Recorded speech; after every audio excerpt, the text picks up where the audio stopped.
Excellent. Welcome everyone for this guest session, and it was a collaborative session. We had a nice discussion with Nagesh as he starting his new job. Rather, again, he was there. He restarting it, working on Elasticsearch, and he's very glad to give us a session. I'll involve Harun also because he likes the product. He do a lot of JSON in iOS into Elasticsearch. So it's a good. I always admire that tool because it's so simple and which has both storage and also UI. A lot of storages have only storages. Even Hadoop, Hive, or Cassandra, or Mongo, they have only storages. Nobody bother about UI. So third parties focus on UI, especially pulling data on the big data is very challenging because they have to pull from clusters. So it is tightly coupled, both UI and the storage from the Elasticsearch. It falls under NoSQL database, so it has all CAP theorems. So it is a distributed. It is a distributed. It runs on the multiple clusters. So now everything is a cluster based. All NoSQL databases are cluster based because they're designed for that, for distributed applications. So Kiran, so I'm talking to Kiran. So Kiran, welcome. I appreciate your collaboration. You're always there. You're always very good friend. So stay connected with Harun, Hema, and Nagesh, Mukesh, and Narayan Rao. Share your knowledge and or learn from them. Take inspiration, but don't give up. Don't give up. Of course, you never give up. It may take time, 1 month or 2 months or 3 months, but start seeing beauty into it. So that is where I think you already did with that engineering. That is all foundation. That is all foundation. Even when you are building a house, when you are building a foundation, it's not fun, but it is great because when you are doing a foundation for your home, they drill the pillars. They put the concrete. They put the iron rods. Then want to make sure there is no loose soil. They go up to hit the hard ground so that your house won't crumble. So you put a foundation. After that, it's a little bit messy, but it is absolutely needed. So that is what exactly the big data is all about. So it is a heavy engineering for people like Hema and Harun, who has Nagesh, who have been doing these lot of technical stuff. It naturally easy, but for people who are doing business-oriented applications, there will be some challenges. But start appreciating the beauty, start appreciating the basic programming, etc. So that way you will be comfortable. But as you, Kiran, highlighted, it's always you do well in the area where you start liking it and where you start seeing value.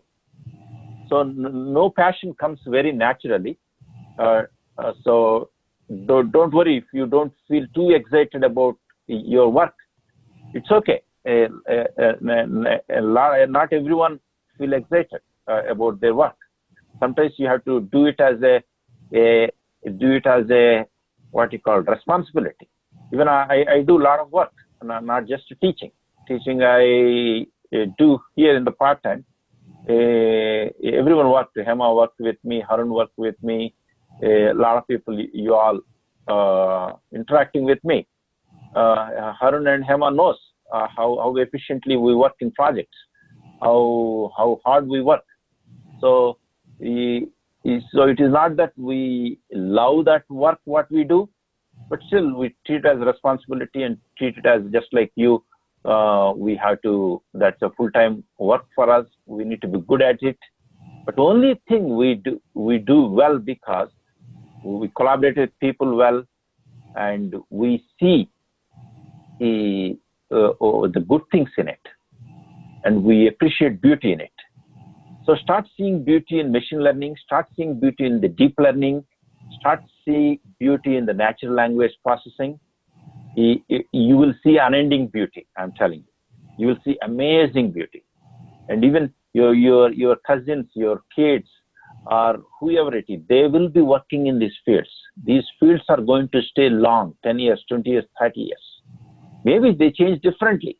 They might become more sophisticated. They might become more efficient and more pervasive. But they will be working. So in a way, it is a great journey. I encourage you. Apart from teaching, many of my friends knows I think ahead in some technologies ahead because I read a lot and I can able to connect. So I want to emphasize a lot. There may be a lot of things, other things coming like robotics and blockchain, etc. They will be ultimately connected to this. So this machine learning and artificial intelligence has a more economic impact. More budgets will be there. More projects will be there. But under the hood, don't forget, it is all big data. It is all big data because a lot of people in universities, a lot of people out there, they just want to get into machine learning and artificial intelligence. But if you see always, we know this, everyone, Kiran, Narayana, Hema, and we all know, we train the models, we test the models, we improve the model. This is where a lot of machine learning is all about. But you know how important is this? You get the data, clean and prepare this data. Even data scientists are machine learning engineers, or artificial, not deep learning, guys. Deep learning because it's all pixels based. So a lot of work has to be done here. This is a lot of messy cleanup. So it's a kind of it's a lot of big data engineering work also. So that's where your understanding about big data, your understanding about machine learning, it helps a lot. So you'll be shining very well in enterprise artificial intelligence than just many people. Some people may come from PhDs from universities. They'll be focusing on it, but they'll be very weak here. So they'll be depending on you. So that is where I see you have the best of both worlds. You have a decent amount of big data skills and a decent amount of enterprise artificial intelligence. You mix it. Have this one diagram. I think last time you have one diagram that is a unified big data lambda architecture. Nagesh, can you comment how much it helped you to have a clarity on the solution architecture, or when you speak to your teams? Can you comment, Nagesh, if you are not on mute, or Kiran? The big data lambda architecture diagram. So does that, Hema, any comment? So I only, mainly if you see, I used only two diagrams. How many times you have seen this diagram? Pretty much every week. Oh, this one? Every week. Yeah, for machine learning, yes. And for big data, Yeah. the lambda architecture. In big data, you see lambda architecture diagram, and in the ML class, you see in this, right? Correct. So there is a reason I display them every week, every 2 weeks. There is a reason, psychological reason, because the whole essence is this. Then you can connect many things. You can connect many things. So your learning, lot of learning is heavy. A lot of people feel learning is very difficult. They feel learning is very difficult because they see a lot of visuals. They imagine a lot of things. They try to connect a lot of things. That is the problem. But in general, the mind works. The mind needs not too heavy things, but it can handle heavy things also if you approach it carefully. So the way I'm sharing that is one of the secret in this in the trainings. If you say somebody making training interesting, they make your brains less heavy. So that's what you need to do when you give your presentations, or for that matter, in the whole approach. You might be doing very good work in big data engineering. You might be doing very good work in machine learning. But when you approach people, when you collaborate with people, Don't make their brains heavy. In the sense, make things simple for them. Go to central points. Go to central points. That's why that is engineering is all about data ingestion, data storage, data processing, data integration, and real time. That's a one diagram, that unified lambda architecture. I keep it. Keep that in the mind. I see some background noise, but it's okay. I think I don't have any control on it. So next,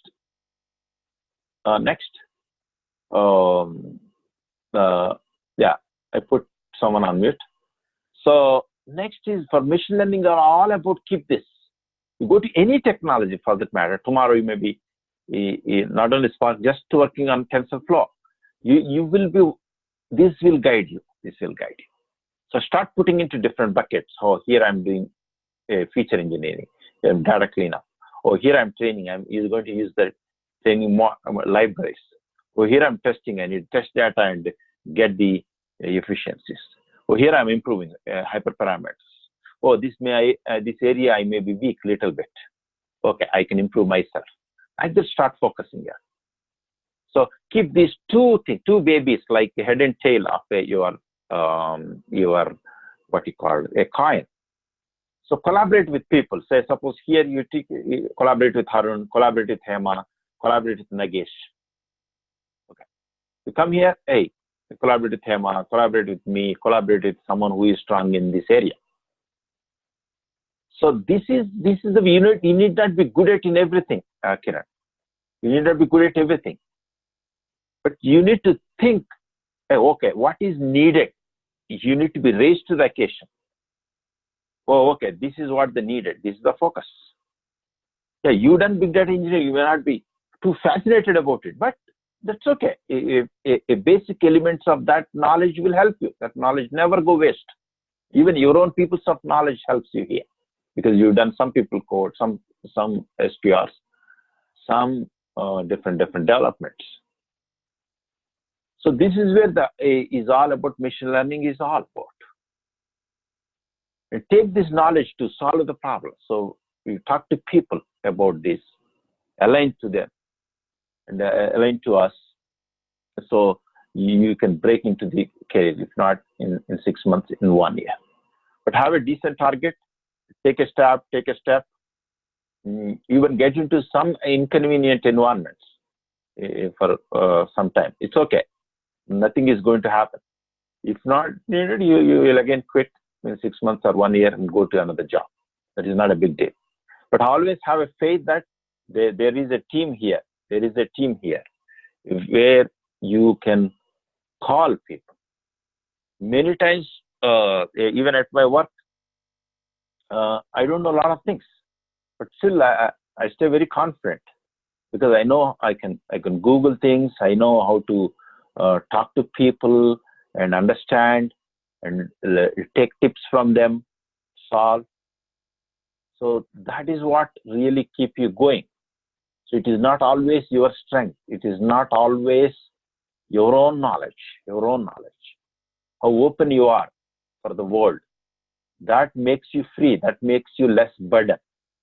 So this is all about God given everyone 24 hours. 8 hours you spend at work, family, and all the things. So you cannot be a Superman. So try to understand your limitations, but at the same time, make sure your limitations doesn't limit you. The limitations are for you. But the beauty is if you start connecting to other brains, other people discussion, you can take inspiration, you can take knowledge, you can feel confident. So you can overcome your limitations. So that is what happens. So it's a continuous journey. Nobody is perfect. We need to continuously move forward, improve ourselves, both in career, financially, and in your life. You need to be very, very supportive to your family. That is very, very important. First family, then friends, and then other people.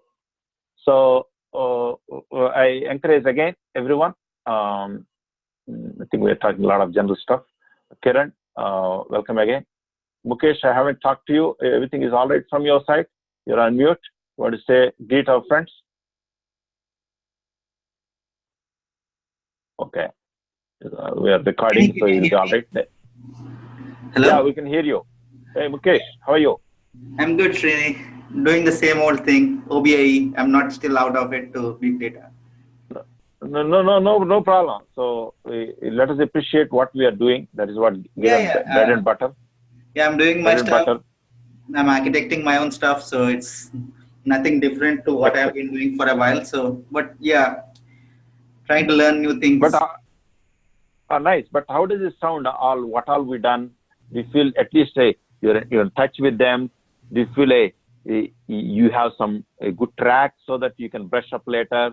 And do you feel Yes, that I'm in touch. I actually spoke with Harun a couple of times too. I wanted to shift, wonderful.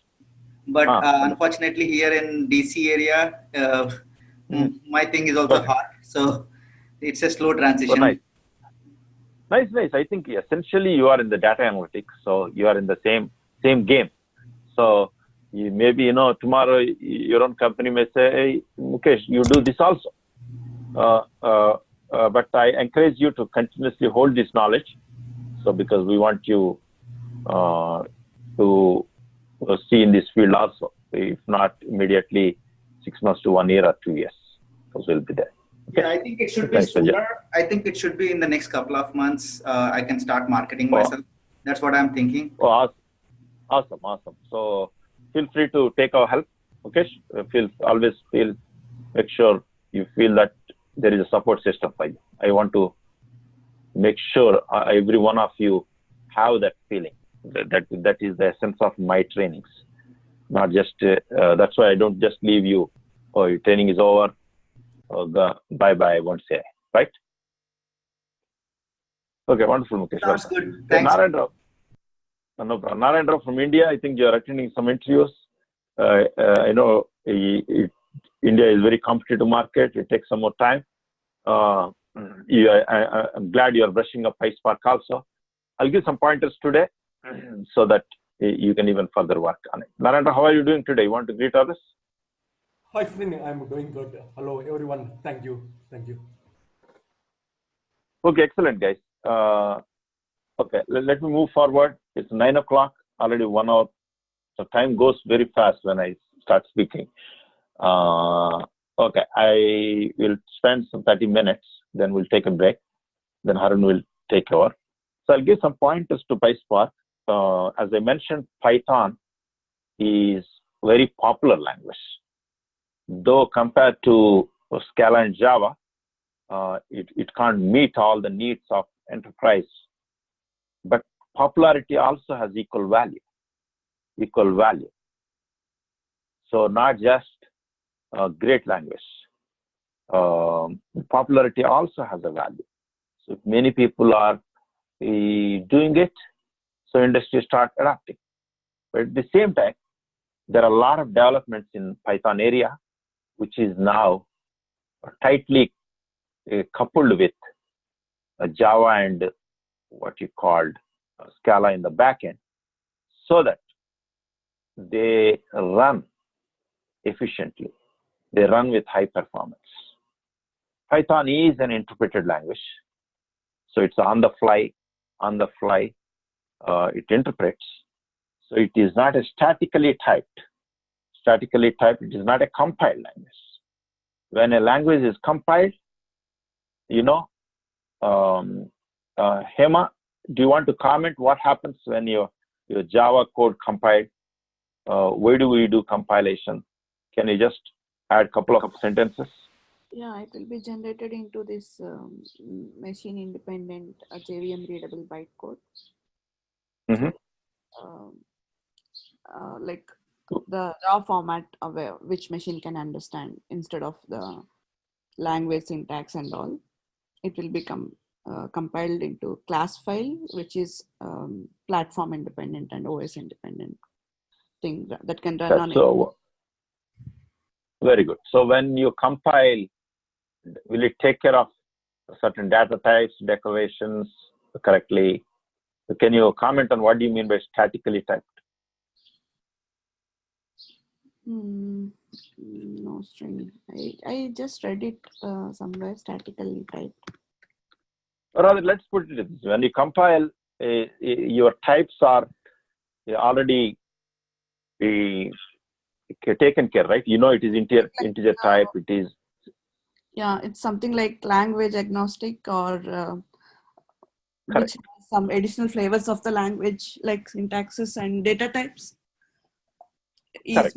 That's uh, correct. difficult to interpret than language agnostic stuff. Yeah.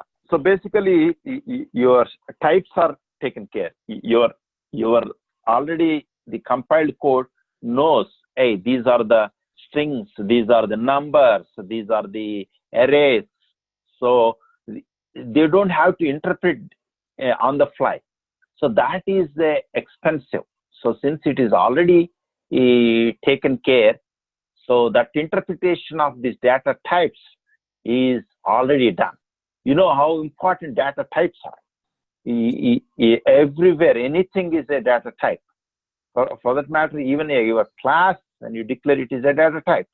So RDD or an array, list, everything is a data type. So data type is nothing but in fact, a class. In fact, an instance of the data type is nothing but an object, for that matter. You all know. So the statically typed, like C++ or Java or Scala, when you compile, a lot of interpretation is already done. Certain errors in the compilation will take care of a lot of dependencies, etc., etc. So much half of your work is done. The next half is execution. So, and execution means execution of the logic. Again, that logic, your compiler won't take care of the, right? Compiler won't take care of the logic. Does it The logic has doesn't have this automatic type checking at runtime or something like that, like Java? yeah. So they don't have. They dynamically do it. But not when you compile it, it's already taken care. But in the Python, it's try to interpreting. Okay, you just give it. Then when you are executing it, oh, okay, this has to interpret. This is a string. This is an array. This is what it is. First, it has to interpret all the types. Then, okay, logic. Can I compute these data types? Are they similar data types? Can I handle it? So like that, it will be dynamically doing it. As it is doing, so there is a lot of overhead. So that is the interpretation going on. That's why Python is slower than Java. Does that make sense? Okay.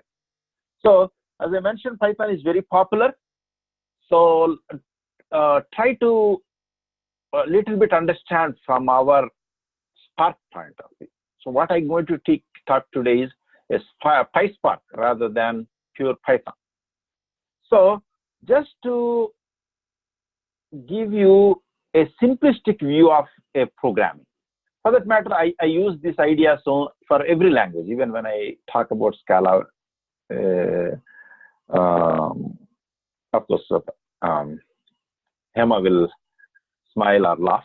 Hema, I taught some Java also for our friends, but in just one day, just to get a simplistic view of Java, how we relate it. Everybody learns from there.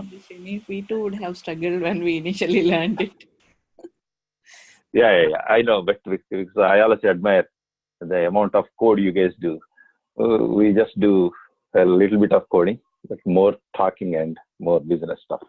But okay, great. So anyway, so I always I encourage everyone to see rather approach in a little bit easy way when you are approaching any language for that matter. So for Scala also I have seen. So first you start with basic strings. You know, there are a lot of similarities between Scala and Python. Let me give you some background actually. This is very important because languages you just do. Actually, these there are interpreted languages like Python and VB script, etc. They are more used for web-based development and a lot of scripting, but they're very popular in the communities. The statically typed, fully object-oriented languages are C++ and Java. So that is where the industry was developing in the back end. A lot of distributed applications, OLTP applications, a lot of products were built on those things. So one side is a Main Street, one side is something like Wall Street. The enterprises and communities. Communities are on Python and other areas. These enterprises are on Java. So over a period of time, if the journey is going, then enterprises start looking into communities, open source communities. Communities also has to meet the enterprises because the money is there in the enterprises. So that is where people started looking the best of both worlds. So when they come to best of both worlds, yes, they want the power of Java because C++ is a lot complicated for a lot of people to code. So that's why Java became popular. So Java has a great infrastructure, a lot of libraries. JVM is wonderful. Java has so many libraries. And third one is Java code. Anyone has to write the syntax, etc. So any language, you need to think Java, rather take Java. Java language, Java libraries, Java infrastructure like JVM, okay, Java Virtual Machine, the platform itself. So JVM is great, libraries are great, Java expressions are also great, because until you see something new, you will always see this is good. But over a period of time, as people start writing, certain frameworks came, Spring frameworks and other frameworks have came. So these frameworks started simplifying it, a lot of things. And next development is, as people start writing distributed applications, especially the, what you called, let me think, this multi-threaded applications. We're writing multi-threading applications with a lot of things need to be taken care of. Java has those development things, like multi-threading related, thread safety you need to take care. A lot of libraries are there. So, but those multi-threading applications, especially when they are running on multi-core,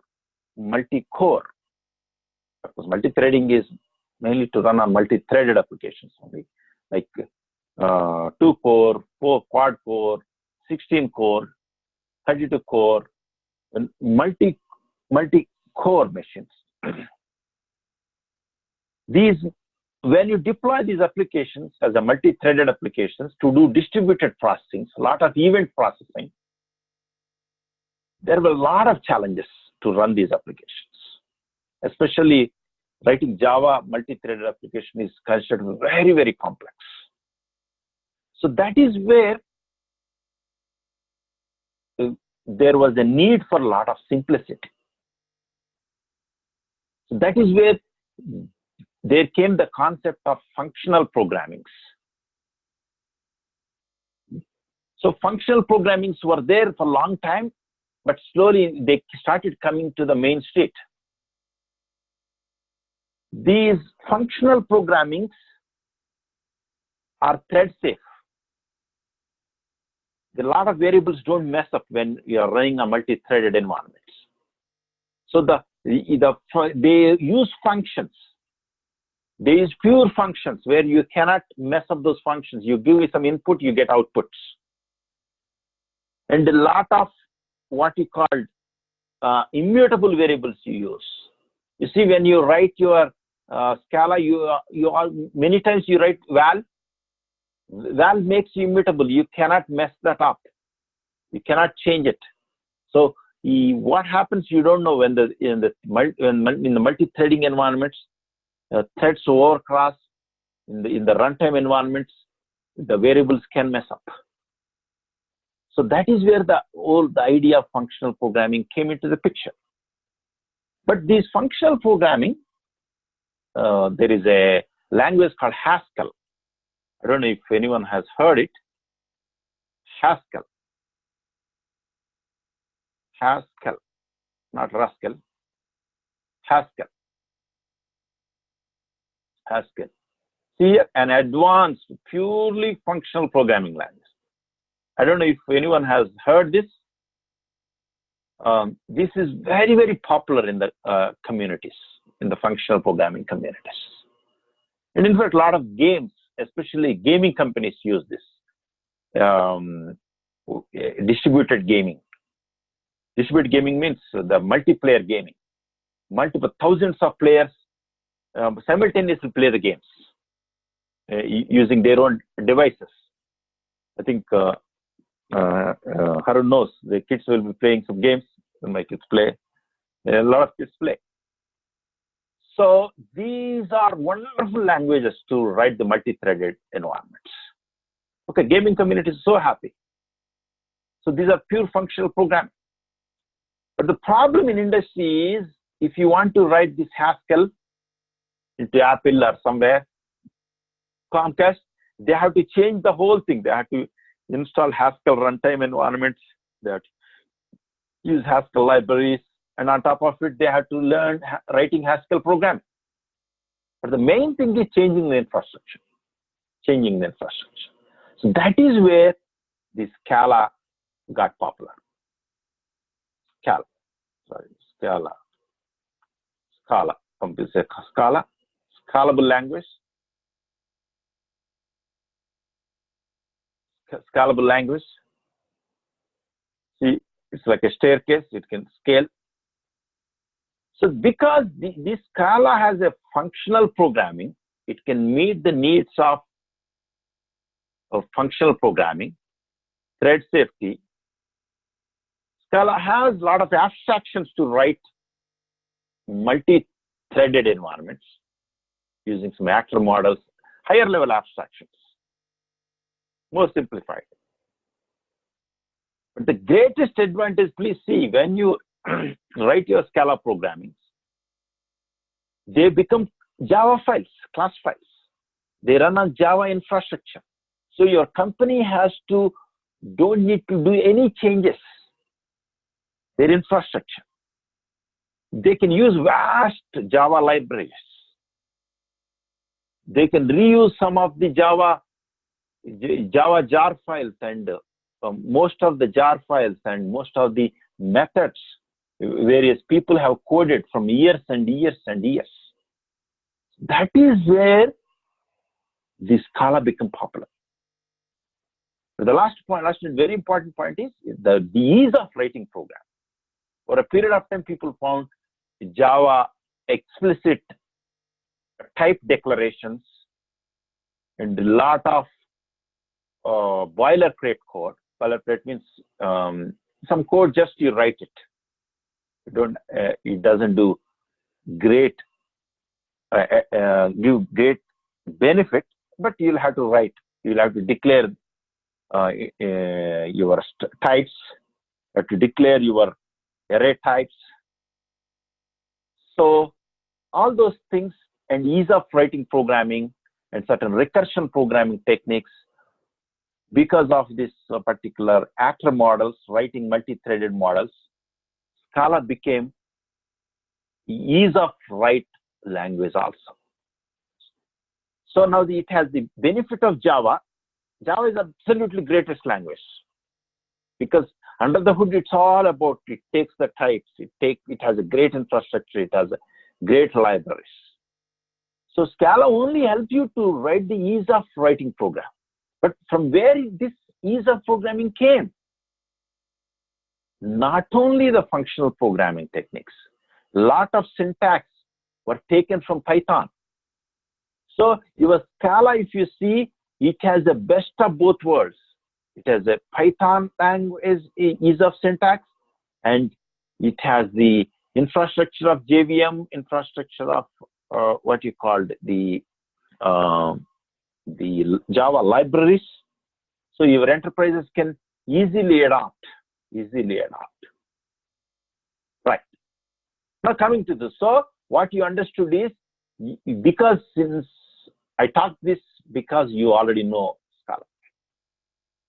So if you can able to write Scala, writing Python programming is very, very similar. I'm going to show you quickly some pointers today so that it helps you in your motivation to learn further.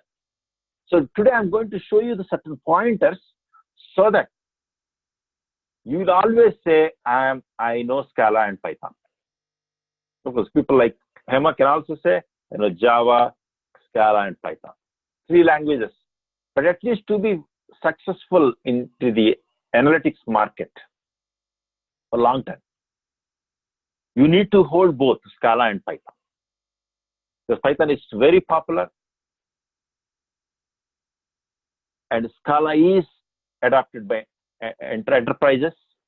So these 2 should be in your ratio. So if you haven't done coding in Python, I really encourage you, don't get discouraged. It's very, very easy, especially after you know Scala. I'll show certain things quickly. So just like any language, I quickly approach this way. You interpret, you just declare variables. Say these are the string variables, these are the number variables. If you add these A and B, you get C, you can print it, something like this. Just launching it. So look here, it is just like your Scala. In Scala, you declare with val. I just shown you on one cell. This is a Databricks environment. It's a Python-based notebook. Even though it is a Python-based notebook, you can write Scala also here. I just wrote here. You have to say %Scala. Then this cell is considered to be a Scala-based cell. So it is taking time. So here you declare any variables just like that without val. Without val. So when you just run, yeah, it knows, hey, these are just like the Scala. I don't say it totally interprets. There will be some challenges in certain areas, but that's where they explicitly take care. But you write in the same way. Yeah, in the same logic. If this is a number, you will not have quotation. So this is considered to be a string. This is considered to be a number. They will be added, etc. So to declare, let it run. I think it completed. So, but only thing is, they won't display. You see here, the beauty of Scala is they display here what is the name, what is its data types, etc. They won't declare, but explicitly you can write. You can say type name. It will tell you, hey, it is a string. It is a string. Type of A. Type of A. It's given integer. So it doesn't display to you. So now coming to a function, you need functions in a programming, right? Kiran, we need functions in any program. So you have a variables, then you have functions. So in a Scala function, you write it as a def. Is Python function also same? Actually, it was a Python, and those programs originally used def. So in fact, Scala took it. So though you learned Scala first, learning Python, in fact, Scala syntax was designed a lot based on Python. So you define a function, add AB 2 variables. So in Scala, you just put your curly bracket. Here, you have to use this colon. This colon is very popular in Python, please everyone. So if you put colon, so below you'll be writing anything related to that function. Below you'll be writing. There you need to maintain certain indentation. Please note that point. You need to use certain indentation. So this is how you declare. You declare a. It just runs. It doesn't show you, hey, I declared this, etc. So then you can use this function. See here, I declare a function AB, just like Scala. Only thing is this is this one, colon. See here, I'm adding 4 plus 3, you get 7, I put 4, I get 8, etc. This is anyway Scala, don't worry. So you can import Spark related MLlib libraries or any Python libraries using import statement. So you can say import of that library. Usually, let me say, if you are using Spark libraries, you may selectively import. If you are selectively importing it, you say this, from of this libraries, import this. From this, import this. From this, import this. If you are using certain libraries directly, just say import.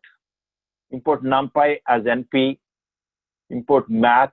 You can say, if you can even remove this. Import NumPy. But first, don't worry about this. Just look here. Your Spark libraries use like this.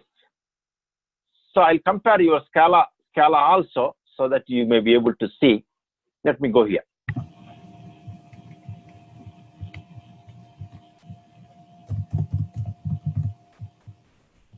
Let me use the.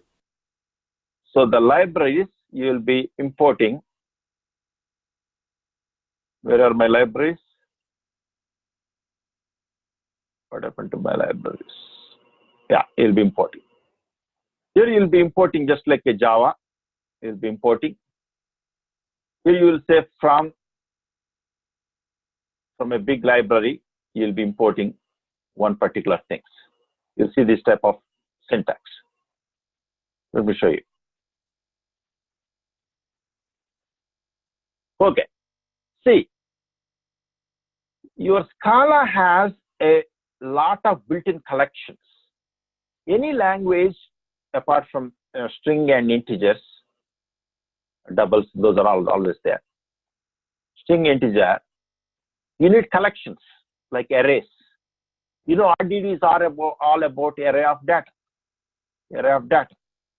So you, in the Python world, there are some collections like basic array, basic list, etc. But they're not so powerful.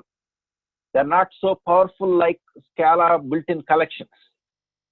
So that is where there are third-party libraries in the Python to take care of those arrays. So that is called NumPy. NumPy is a array collections, lot of array collections. So you will be declaring import NumPy, and you will say as NP, so that you can use this variable directly. NP dot, you declare it, NP new, NP add, NP, like that you can use that object and to when you are declaring certain arrays in your program. Sometimes you may, these are general imports, even in Java and what you call Scala. You'll be importing math, importing sys, importing IOs, wherever needed, whatever needed. Sometimes you don't have to import all the things. So you just start with this. You just start your machine learning libraries, etc. Then start coding it. Then when you start erroring out, a Google certain Stack Overflow, SLA, this is missing because your math library is missing. Then you can start importing. So that's how I do, because I'm not expert in all languages. So I start coding it. As I start erroring it out, okay, what will be needed, etc. Like that, slowly, step by step, you move. I think a lot of people do that. A lot of people do that, unless they're just born, start coding. I think a lot of people start slowly start writing functions. Then if they error out, oh, okay, maybe we need to import this library. Like that, you'll be writing it. So make it a steady steps and steady process.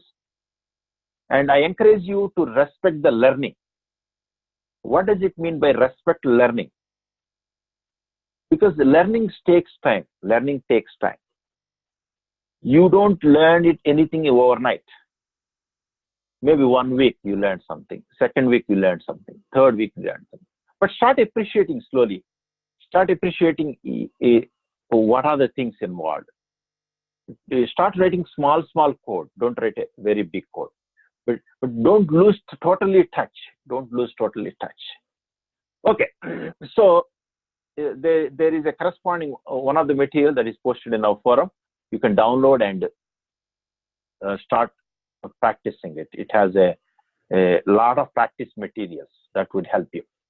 So I took a anomaly detection here very quickly so that I can do some comparisons so that you feel that ease. And I'll give an exercise for you. What the exercise is, I encourage you to take this Scala programming. I'll give you both versions. Scala programming of anomaly detection. You remember k-means clustering? Take this k-means clustering and convert it to Python.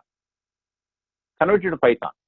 I'm telling you, it is one simple exercise might take 2 to 3 hours or 2 days if you spend 1 or 2 hours one day, another 1 or 2 hours one day.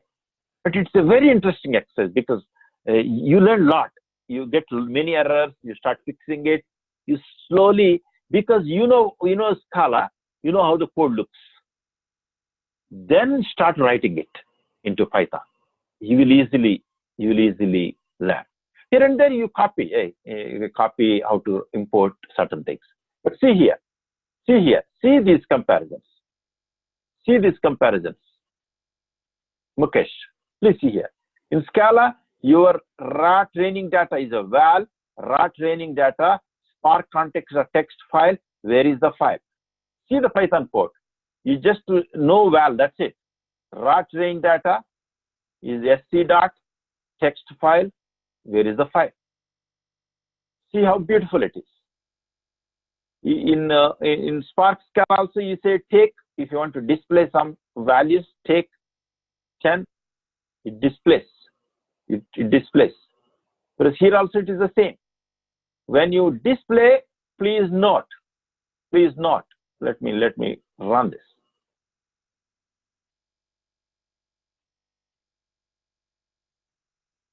See here. When I run this,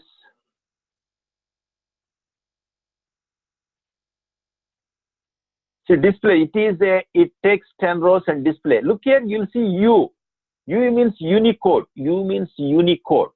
Say string, Unicode strings. Unicode string and general string. The way it stores is different. What I mean is, let me show you a type. Let me import this.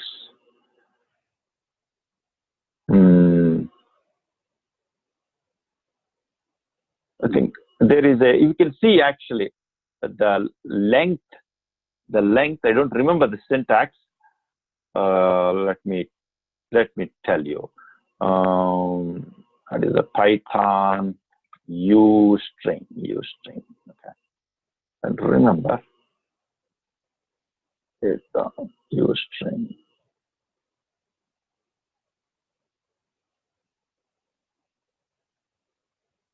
Give me 1 second.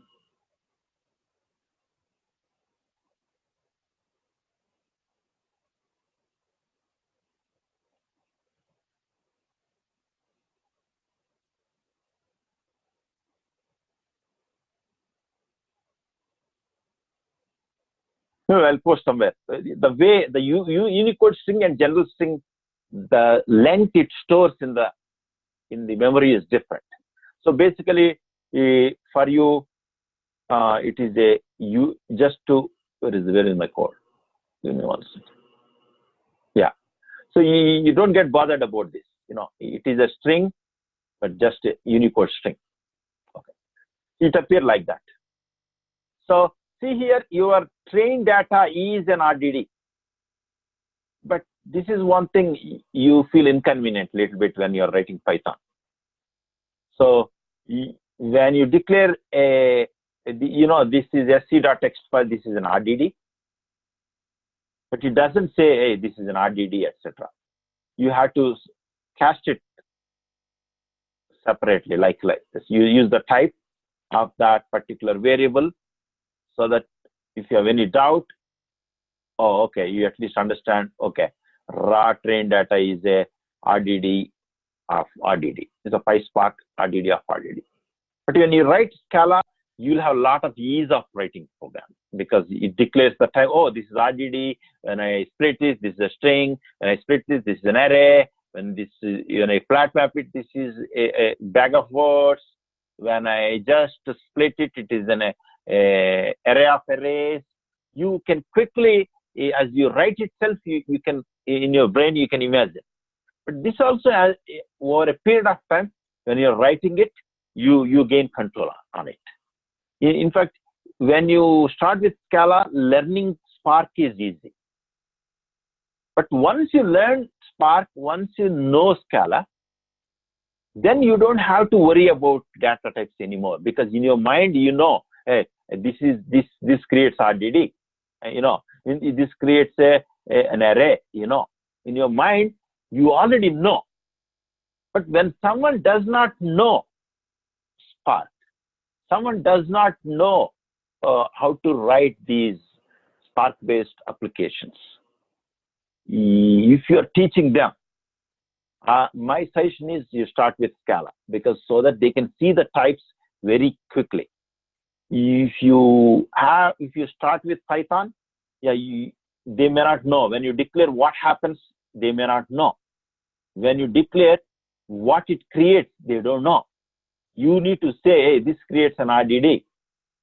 You can show it as using the type, show it as it is an RDD. Okay. Give me 10 more minutes, Harun. Then we'll take break. I'll hand over to you. So please observe. So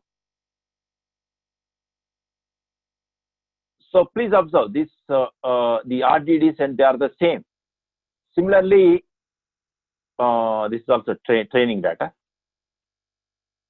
This is, then you prepare your, give me a second. Okay. Then you remember in the k-means, you prepare your data. You want to create a vectors. I don't know if you remember. So what we did is we took the trained data, we split it. Then whatever we split, we passed it to a vector.dense. We passed the first element, the second element, and we converted to the double. Because in Scala, the types need to be specified clearly. When you're passing it only, you need to pass the right, type. Whereas in Python, you don't have to specify these two doubles, etc. Please look here. Comparing here. Everyone? Mukesh, do you see? Nagesh? See here, I'm splitting it. Only thing is when you use the map, please observe. When you use a map, this is a variable, use the rocket and map it to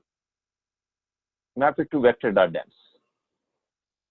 But in Python, your map, when you use that map, you need to use the word called lambda. That is why it's called lambda functions. Lambda functions means using that higher order functions. So you need to use the word lambda. See here, map. Here line is mapping to line dot split. You see here, line is mapping to line dot split here also. Here also line is splitting to line dot split. Instead of bracket, you will be using colon. So colon is heavily used in Python. Map, just before that variable, use the word lambda, so that Python knows, hey, this is the lambda function. So it optimizes. It needs that. It needs that. So everywhere it is like that. Everywhere it is like that. So please observe.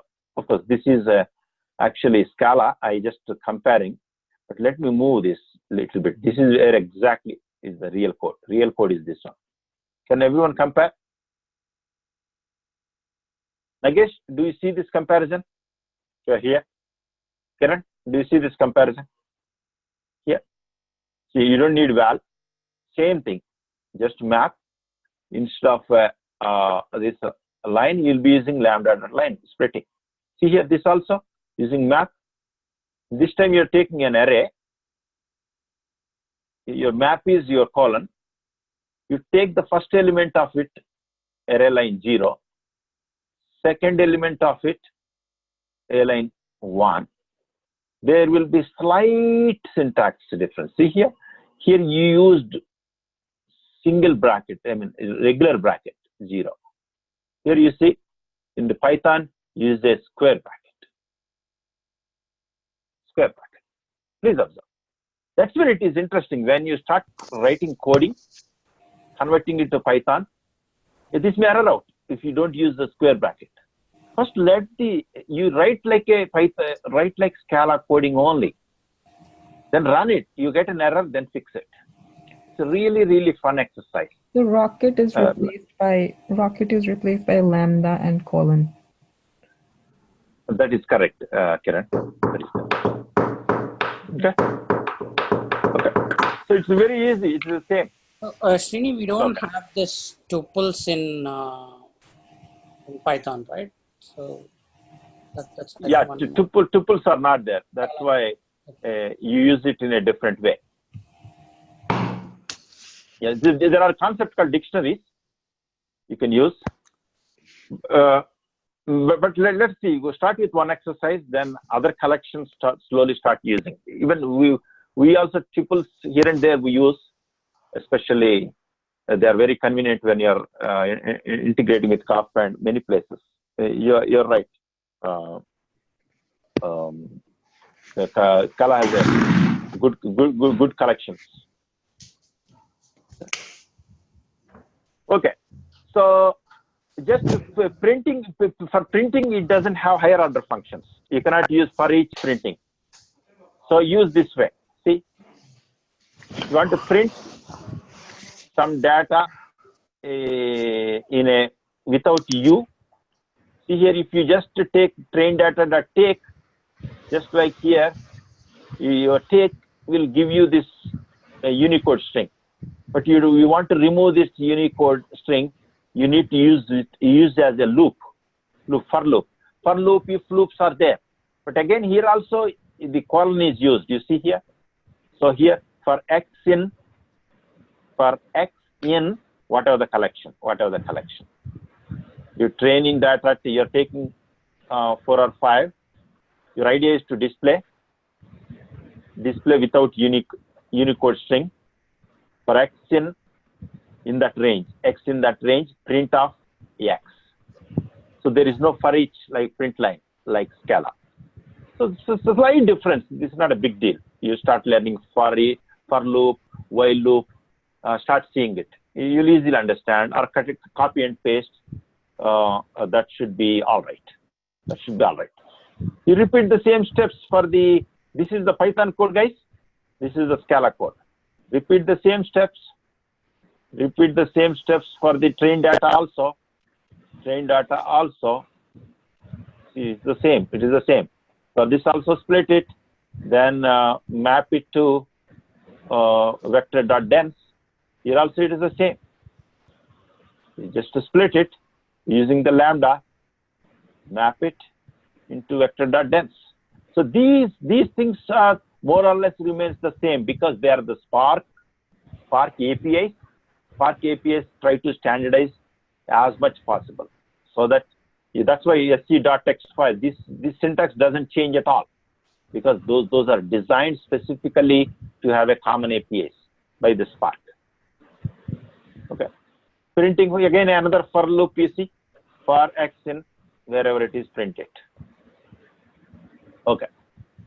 Next, you create a k-means cluster, k-means model that k-means directly, k-means train the data using the train data, how many clusters you want, what is the maximum iterations, certain variable, initialization mode is random. This may be slightly different between Scala and Python.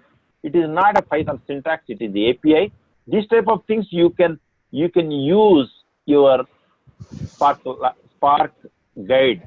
You see here, this is the Spark documentation.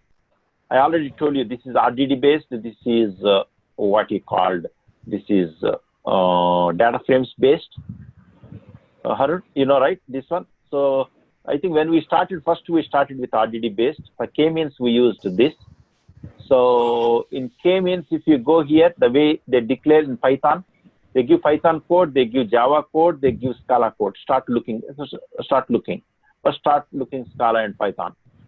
Java Spark, very few people use in the market. So don't worry about it unless you go to a place. You don't have to worry much. But 90% of places, they use Scala and Python for data analytics. So Python, you see here, they give an example here. How they declare, see here, where is they declared. See here, clustering. Build a model, clusters, k-means train, whatever the train data, this is k, the maximum iterations. Maximum iterations means how many times they iterate. So because you know k-means is all about doing iterations. Then initialization random. Initialization mode is random, means you don't fix the initial centroids.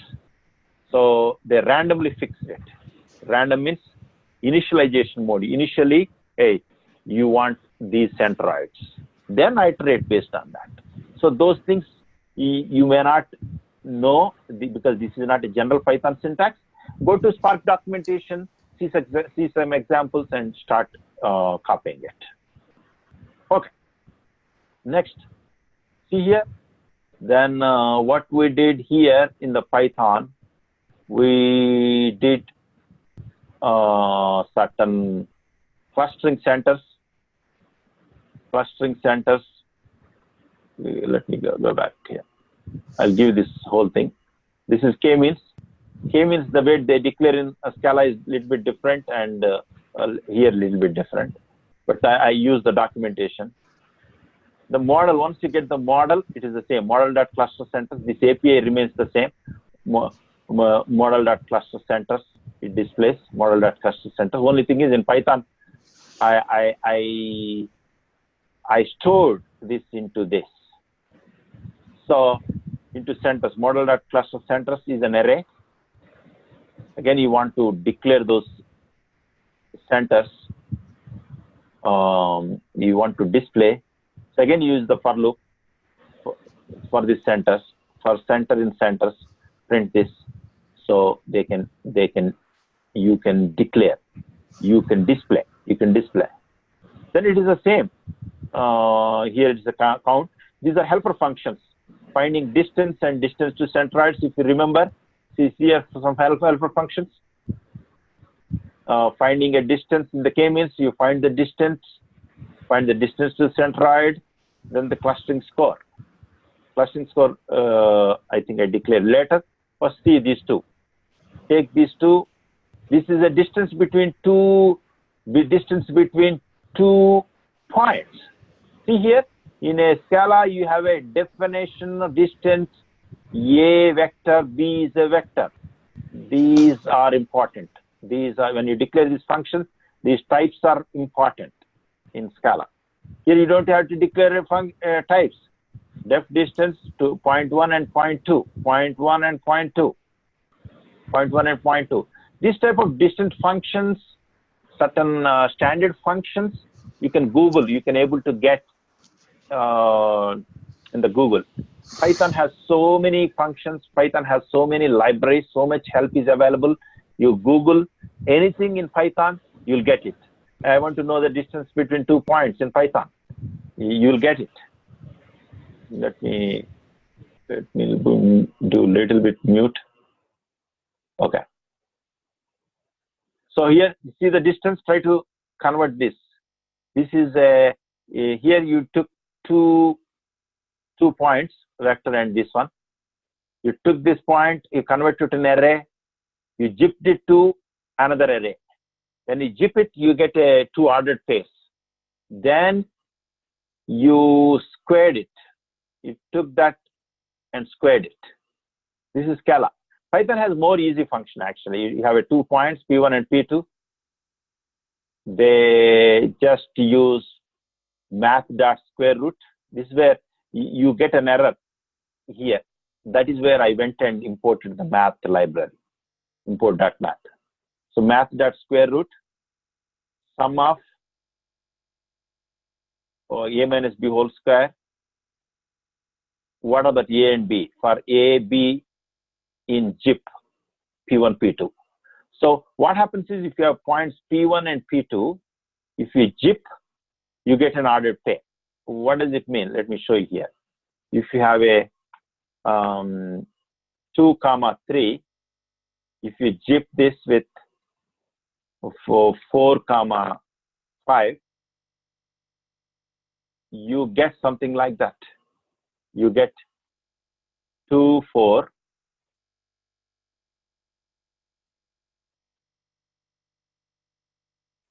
you get 3, 5.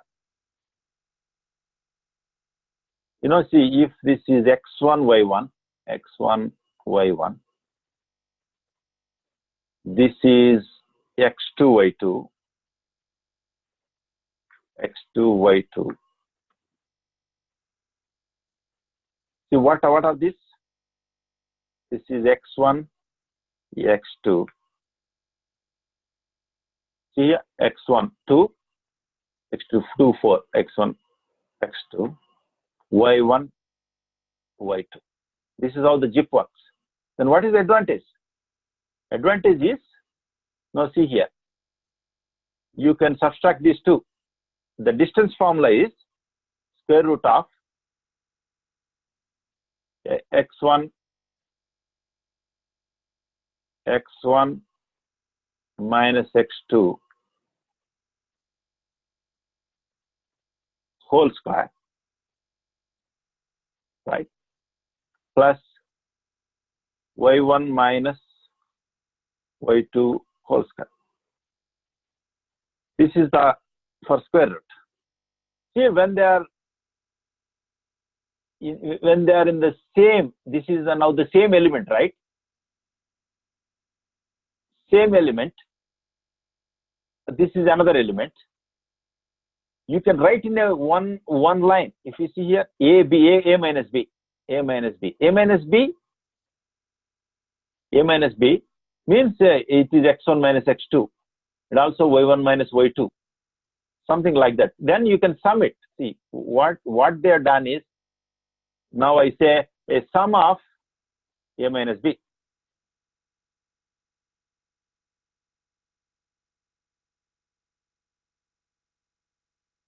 Suppose I say this, sum of a minus b for every element, number 1, number 2.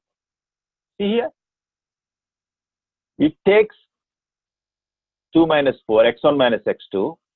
This is equal to, if you have 2 elements, what does it mean? If you have 2 elements like this, it's a sum of a minus b.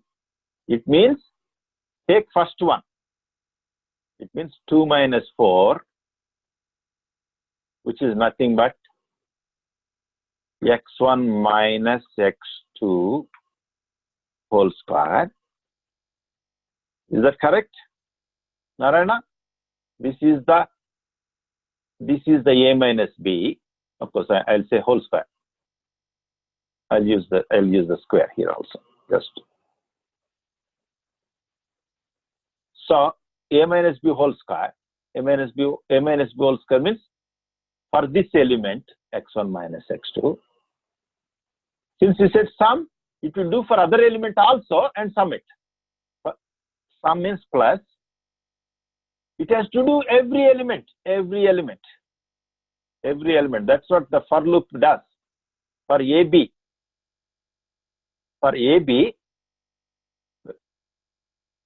in every element of that zip, I told you, right? When you zip, you get this. When you zip, you get these two elements. So for every element, this element, this element, this element, this element. For AB in every element, you are getting sum of A minus B whole square. So in one line, you can loop it into the whole thing. So okay, this type of syntaxes you get slowly understanding, But since you already know your Scala, you can able to easily understand or Google it. Don't think people remember those things. Nobody remembers these things. So you just Google it or take some helper functions and write it. So why I'm sharing such details is I'm encouraging you not to get overwhelmed with programming.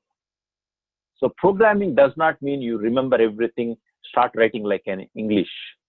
No, programming is not a general language where every day you speak, every day you write, etc.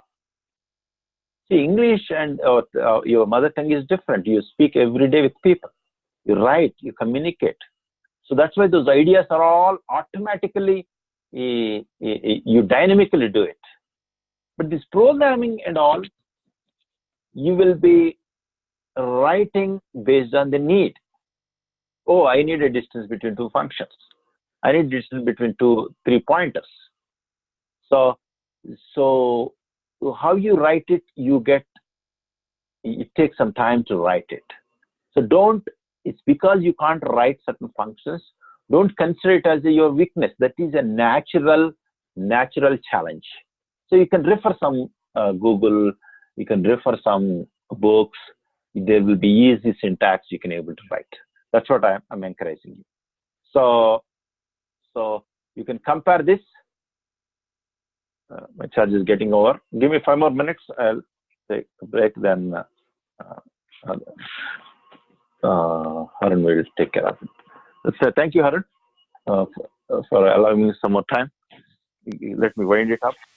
Sure, sir. So compare these two. Since as I mentioned again, you code this. Don't just read the code. If you read the code, everything looks good, but you can't write. That's why my suggestion to you is take this code, Scala code. You keep this as a reference only. Don't use it at least for 2 days. Start writing. So you get errors, you get struggle, but I'm telling you, it's a wonderful exercise. 2 days or 3 days, you'll really enjoy. You'll get a kick even, oh man, this is erroring out. Why? How to fix it, etc. Okay. Same thing, distance to centroid. A lot of things are different. Only thing is you won't declare more what you call the types here, whereas you declare types here, whereas you don't declare type here. But the same, if you see here, you are getting cluster, you're getting cluster. You're getting model.predict, you're getting model.predict. You get centroid here, you got model.cluster centers. This is the distance directly. See here in Python, you will be explicitly declaring as a return the value. Whereas Scala is you call it as a expression. Harun, what do you call that? The expression oriented. You get the return types automatically because everything is I don't remember the word. So you don't have to declare return. So if you say distance, it automatically returns. The last evaluated value in the function is returned. last value will be output. Here it is. It has to specifically to declare. It's a functional programming, so they declare like. So like that, even you see here last. You remember you take multiple case and finally do a clustering score. See 1 to 20 increase by 1 map. You increase the k value and pass it to a clustering score. So the same thing done here. Only thing is here it is a what you called a slightly different way. See, you have a clustering score function, but see here, it is a for loop. I ranging from 15 to 30. You print using the clustering score. You see here. See, this is 1 to 20. Slight syntax will be there, but the whole concept is different. Same. You just have to refer some book. Oh, in Python, this is how you declare the function. In Scala, this is how you declare. You write it like that. So like that, step by step, if you start moving, it is not at all difficult. The last, let me put my charger.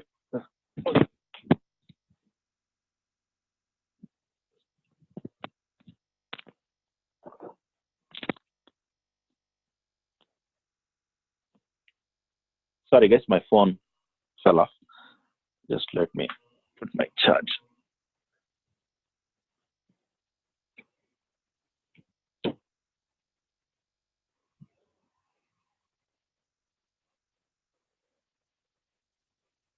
Okay. So last, as I mentioned, I encourage you to go to this book. What is that? Where is?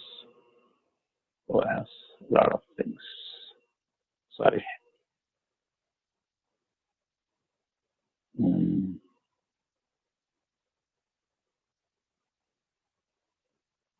This gives you very good practice in this book. Go to each chapter. Let me show you. So, PySpark programming model. They get a lot of examples, simple examples. Use the Python shell. Python also has just like a Spark shell. Python shell is there. PySpark shell. That they give you a lot of examples. Okay. Go to Python. So it reads a file, type of that file, what is the type of that RDD? Of course, what is the type of this variable, which is an RDD? Take the first element, just like Scala, display it. So those things you just to practice, small exercise. You see here, interestingly they compared Python, then this is a Scala code, then Python code, Scala code. They took a lot of examples. In a way, it's a refresh also compared to Harun's class. Harun has given you a lot of this information, so you can compare what Harun has taught you and how this is. It's going to be refreshed to you even for Scala. So they how you do a filter operation in Scala, how you do filter operation in Python, because you'll be doing mostly the PySpark. I don't think we'll be a what you call Python programmer, but the PySpark programmers. Then how you use the distinct operation, how you use the intersection of two RDDs, how you get the intersection, how you get the union operation. It's in a way practice for you even other Spark programming also based on Scala.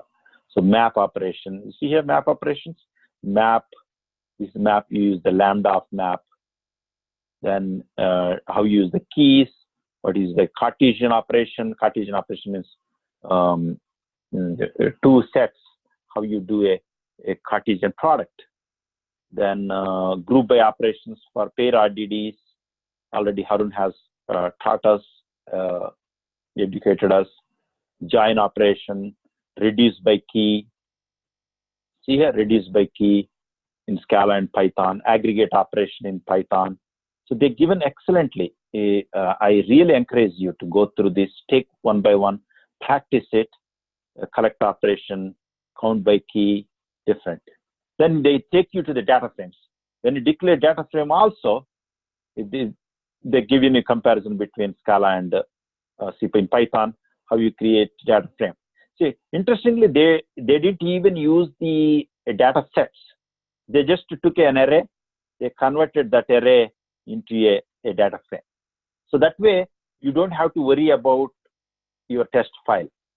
You don't have to have a test file. They took this, then they split each word and found its each length. They created a table. What is the color? So like white, what is its length? 5. Green length 5. Yellow length 5, like that. So they created a data frame. Like that, you will be even learning how to use the data frames, etc. also. So after some time, you don't have to do R.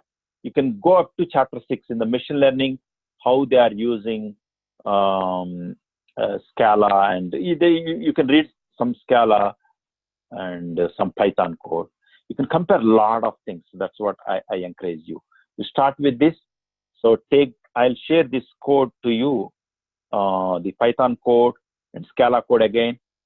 To summarize, take the Scala code, convert it to Python. I give both codes. I think already Narayana has taken a session on this sometime back. Then you have this, I think on our group. So go and practice this. That is a very good start to gain a good entry into PySpark, so that in your resume you can say, I'm also know PySpark, so Python and Spark. So don't say I don't know Python and Spark now, because the market is so mature now. They're not finding a lot of Java Scala people. So into especially the machine learning and artificial intelligence, a lot of Python people are entering. So instead of they're writing a Scala code, they are writing a PySpark programs. So and then they are learning Scala actually. It is not that enterprises are not using Scala at all. It is actually they are using both here and there. But especially in the deep learning, Scala libraries haven't come in the Spark. So they are writing on, all deep learning teams are writing in Python. So your machine learning teams may be writing in Scala. Both will be interacting. So here and there, you saying I don't know will be challenging. At least I want you to learn up to a level where you can comfortably say I know. That is very, very important. Okay. How does that help, Harun? How does it sound? Hema? I know you might have done some POs. It's not a big deal. Nagesh? Great starting step forward. That will help us to kickstart the learning process. Okay. Nagesh, any comments? Have a reference document always to start with. Hema, does it help? Yeah. It's good. It's great. Okay. At least we have a roadmap, right? Huh? Each and every step, right? Correct. Then I will start sharing certain additional. Usually I don't share a lot of things because it gets overwhelmed. That's why I share only simple where you feel comfortable start moving forward. And when it is necessary, you can with these resources, you can able to write. Yeah. Wonderful. Narayana, Nagesh, Mukesh, hope this helps. So, yeah, so you want to take break or you want to, Harun has excellent stuff. Sorry, Harun, I took 30 more minutes more. You want to continue or you want to take break?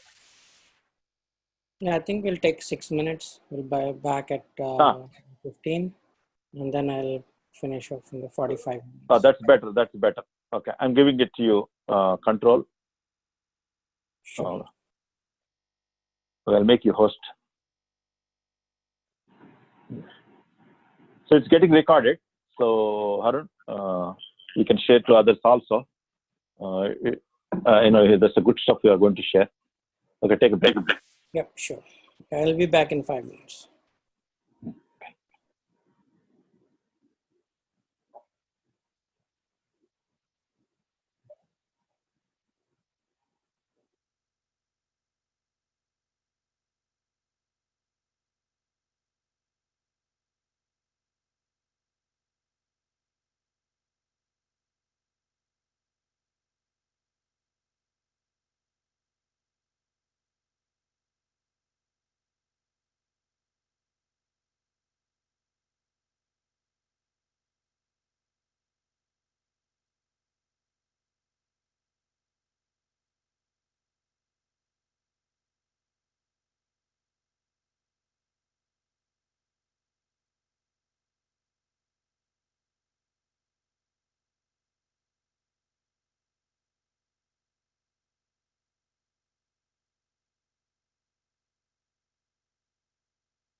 Welcome back, guys.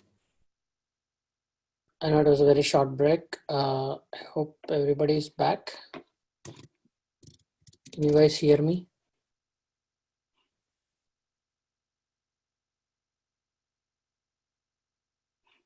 Yes, Harun. Okay, Yes, Harun. Yeah, hi. Hi, Nikesh. Hey, Hema. Okay, so I'm going to keep it short, maybe 30, 40 minutes. I'll try to wrap it up before 11 2 p.m. EST. So what I'm going to show today is it's not something new. It's the same thing what we have been doing in the ML. I am going to just show you a new business use case that was presented in the Spark AI Summit 2018. And we're going to do something similar. I'm going to replicate part of it as far as the technical components are concerned. So we will be trying to replicating the same technical pipeline, but the use case will be different. In the sense the algorithm or the engine we use, the ML algorithm we use will be different, and the data set we use is different, but it will be similar. So we'll first go through a few slides of the actual presentation that was done by Impetus at the Spark AI Summit. And then I will show you the actual technical use case that I have come up with, replicating the same thing. So it's about replicating this. It's about the use case in the real-time scenario where you have a trained model, you have ML algorithm model, and I think we have done most of it train and test, but we have not put it in the live stream. So what we're going to do is to connect our model, to put our ML algorithm model in streaming layer, and then try to get the input from the different input sources like Kafka, and then join these two sets and try to get a prediction, and then see how we can enrich the model, add the data to the training set, train it, and then persist the model back. Okay, so let's get started with this. Let me share the screen.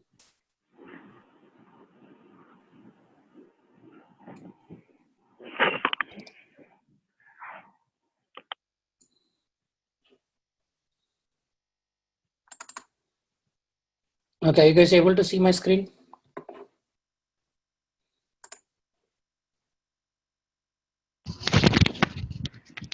Yes, Harun. Okay, fine. So this is the actual case study that was presented by Impetus from on the Spark AI Summit 2018. This is about leveraging Spark ML for real-time credit card approvals. So this is not a credit card transaction. This is a credit card application. So do you accept or reject a credit card application, and based on what terms? So I'll not go through the entire case study, but I'll give you a few glimpses of the slides from this case study. So this was done for a large financial institution, some financial institution that gives out a credit cards like Chase or BofA or whatever, who give you the Visa, whoever give you the credit cards. So Impetus has this product called Stream Analytics. It's the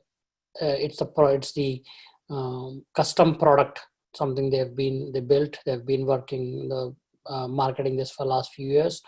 So Stream Analytics is basically built on the Spark streaming. It's like a data pipeline. You can build the data pipelines using this, where you can do a configuration of all the tools that you want to use in the data pipeline. So you have something like Spark, Storm, Kafka, and a few other RabbitMQ or some series, something like a few of the big data tools like Hive, HBase, Hadoop. All you can use. You can choose what platform, what tools you want to use for your data pipeline.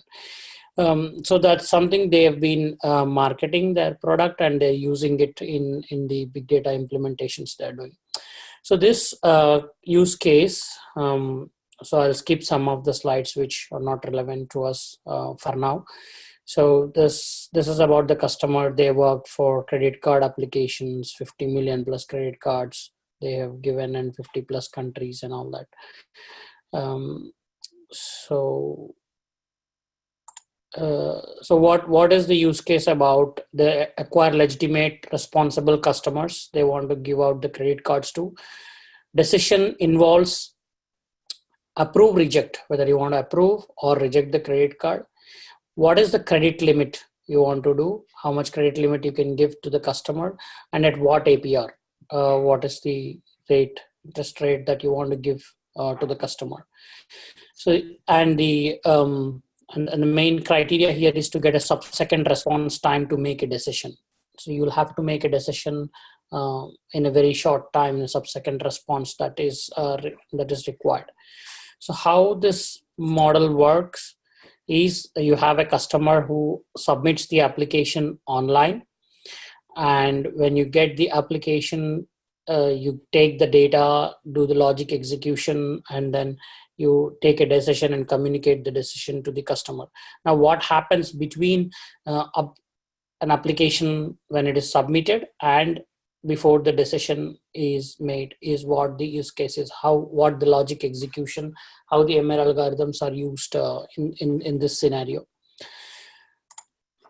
Okay, so risk scoring is about debt repayment, whether the customer can repay the debt, or what is the credit risk to the lender, and also the individual's financial well-being. So what are the factors that are used?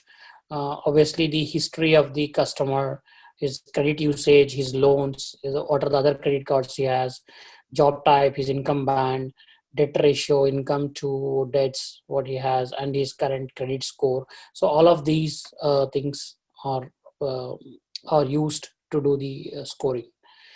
Now this is the flow, decision flow, how that we looked at, right, in this. When we say about here the logic execution, so this logic execution is all about this flow here. Okay, so you receive the request and you call the credit bureau with the REST API call to get some data. You get Axiom to get the customer data, and then you get the SOW, which is within the bank. You get the data of the customer from within the bank, whatever data you have about the customer. Then you derive all of this data.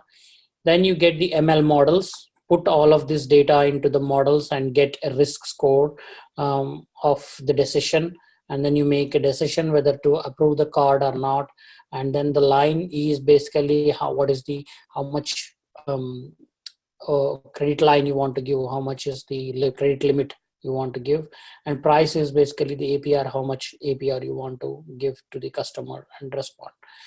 Okay, so the models here, they use multiple models, not just one model. There have been a lot of models, because there are multiple decisions to be taken here. For example, a decision to approve or not or reject an application is basically a classification problem, right? So how much, whether yes or no kind of a problem to do. But with the line is credit limit is the clustering. So how much based on the customer, in which group does he fall? Does he fall under high risk, low income, high income, low risk, high income, high risk? And based on that, and what are the bank has the history of this type of customers, where does he fall, in which cluster does he fall, and how much credit limit can you give?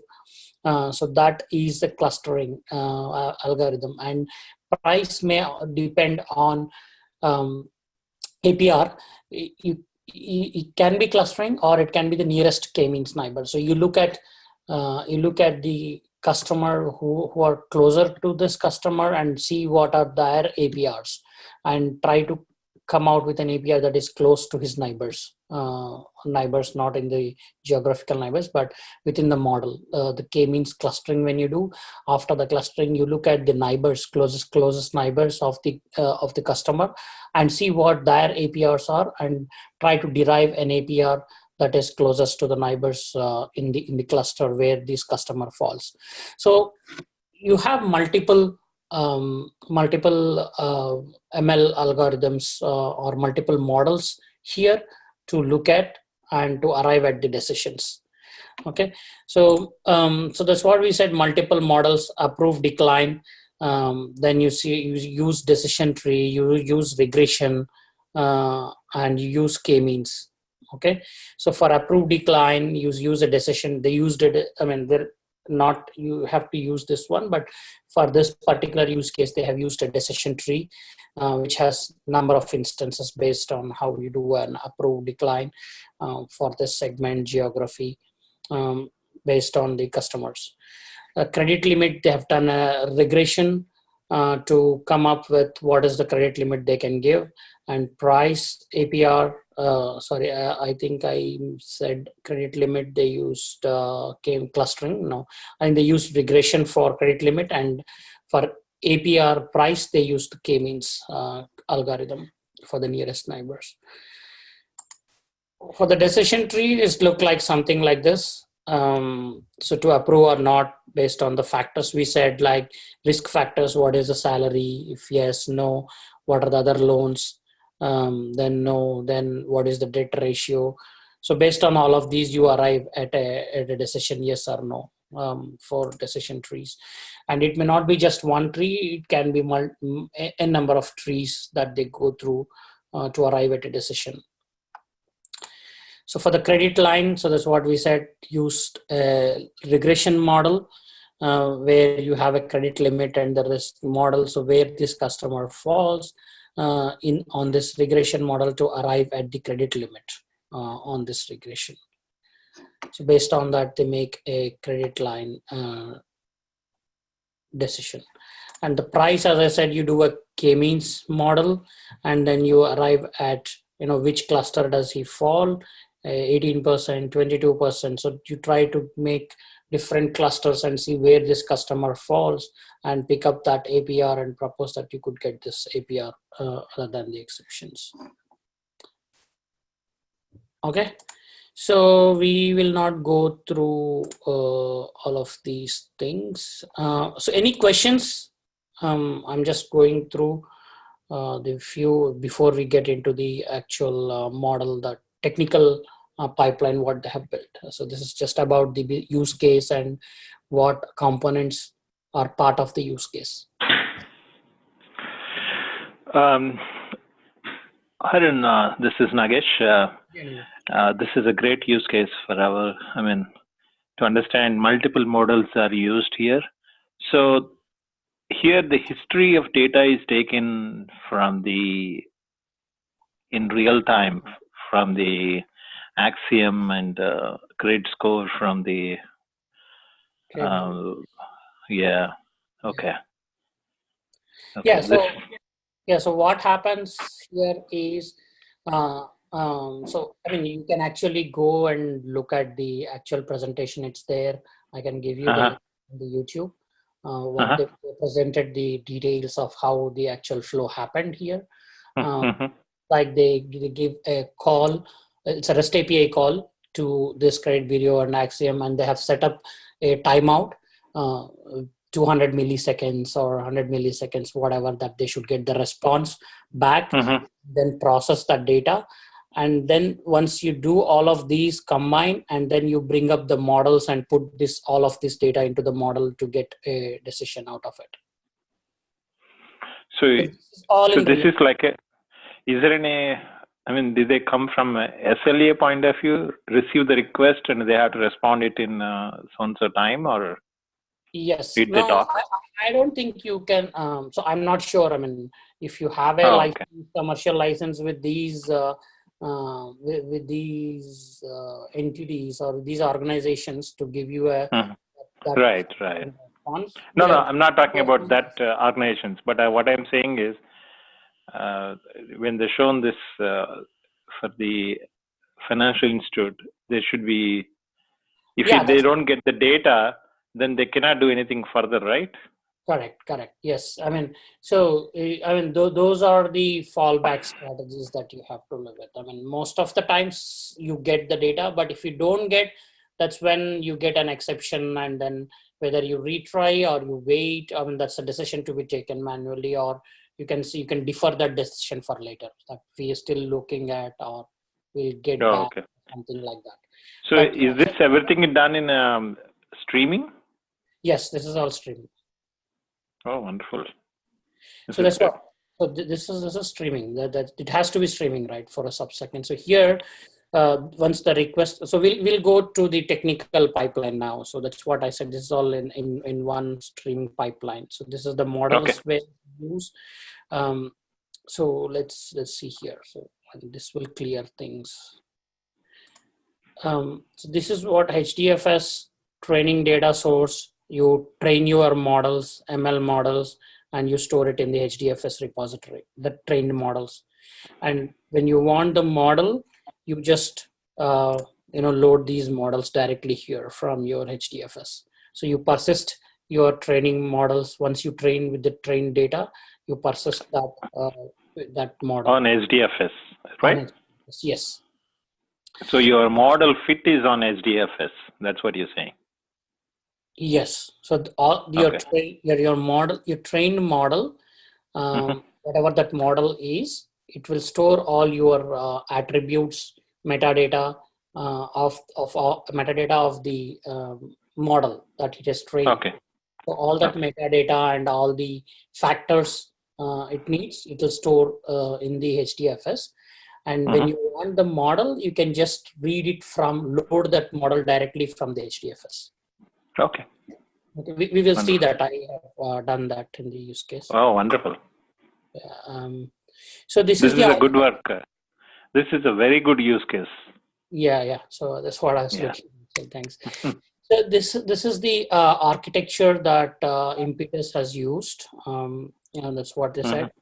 So when user session, whenever you get an application, user gets an application, it gets into the Kafka queue. So from the Spark streaming, you read the application from the Kafka stream. And this is where all the calls happen in the streaming. You do a third-party providers. This is for the Axiom and the credit bureau calls, third-party providers here. And then this is internal repository where you read the data of the customer from the internal bank's repository. And this is where you load the ML models into the streaming. Okay. And then you combine all of these to arrive at a decision. And then the output of it is again put into a Kafka queue where some other application or the UI that reads the Kafka queue and puts it onto the UI, renders the UI or the application response to the user. And then the retrained model is again put it back to the HDFS, persisted onto the HDFS here. So this retrained model now has been trained on this data as well, the user session data, whatever is coming in. So every time you're going to update the model, retrain.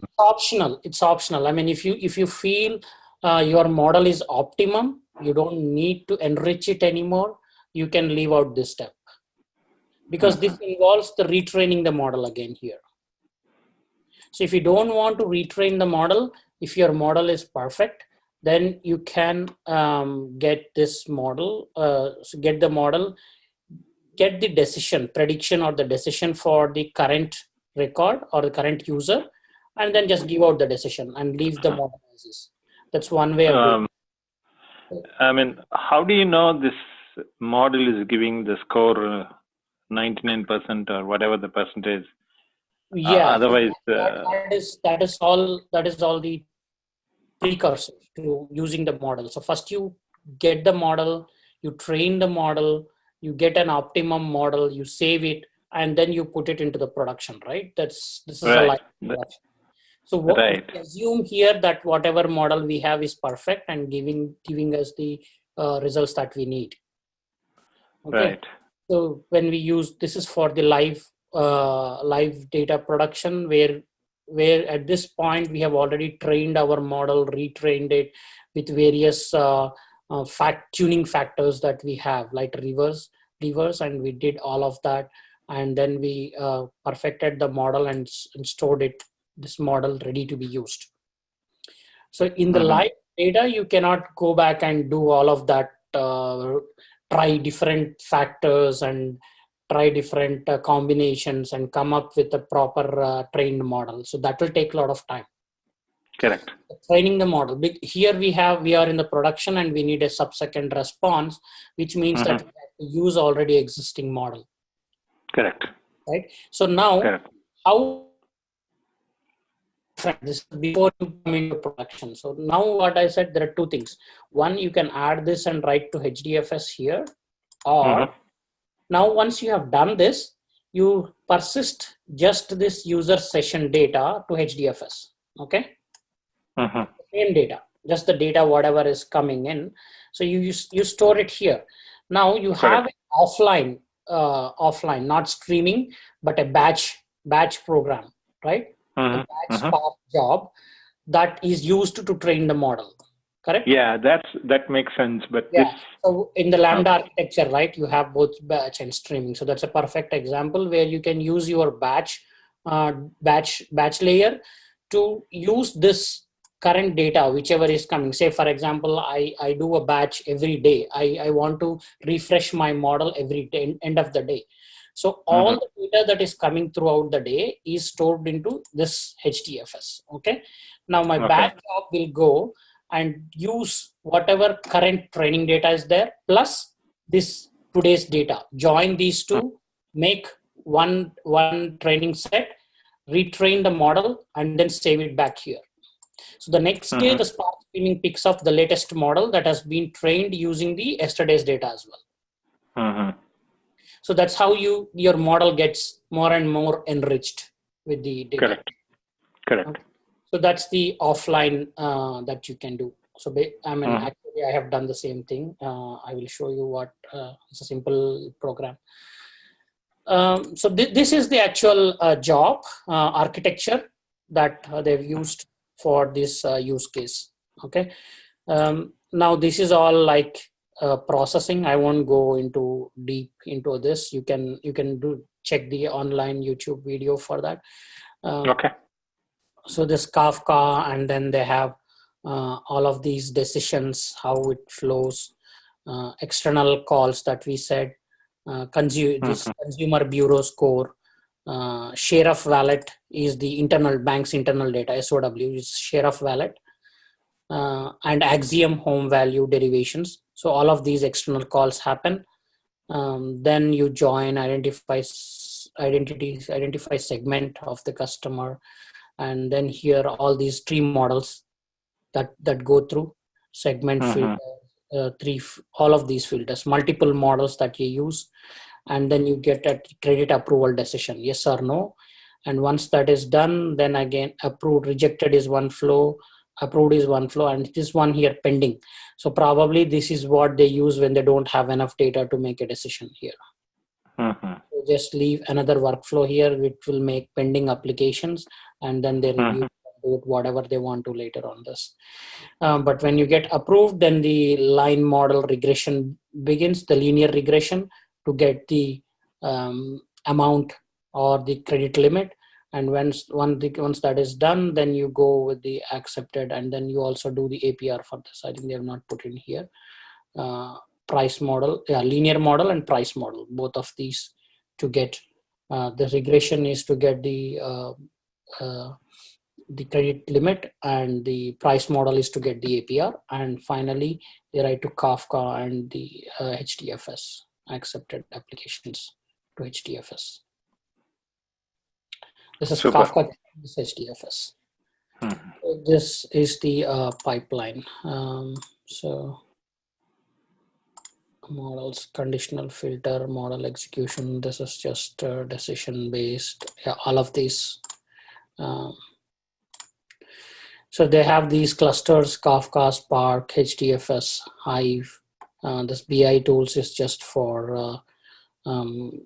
using the data and giving out a analytical score or whatever. And Stream Analytics is their homegrown data platform tool, big data tool that they use to configure, that can use all of these components. Okay, so that is the model, that is the use case. And now I will show you the sample program I have come up with using the similar architecture. This Stream Analytics is having a Tomcat, right? I am not sure what the architecture is. It is their own product that the Impetus has built. Something like the Blue Data. Blue Data is also, these are all packaged big data solutions where instead of a customer picking all of these and trying to connect, they come with pre-packaged platform where you can pick and choose the tools configuration. You can configure what you want to use from these tools when you get this product. This is a licensed product from their company, Impetus. Oh, wonderful. Where did this go?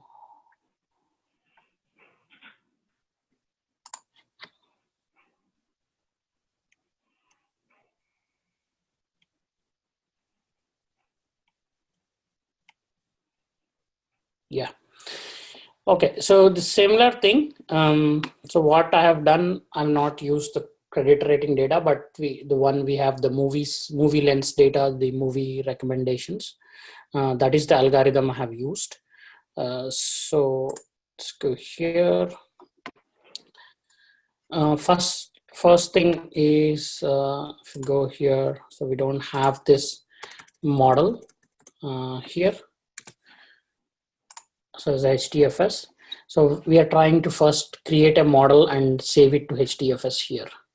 Okay, so we will go first generate ALS model, and okay, so I will just use whatever the data, the program I have. We need to write the program here. So basic, I'm using the Spark ML instead of MLlib, Spark ML. And then I create a case class for the rating object, and also a parse to parse the file and create the object. So that's a function used for the mapping. So the case class rating has the user ID, movie ID, and the rating that it has. And the parsing is to take each line, split by tab space, and then create a rating object from those fields. That's about it. And so if we come back to main class,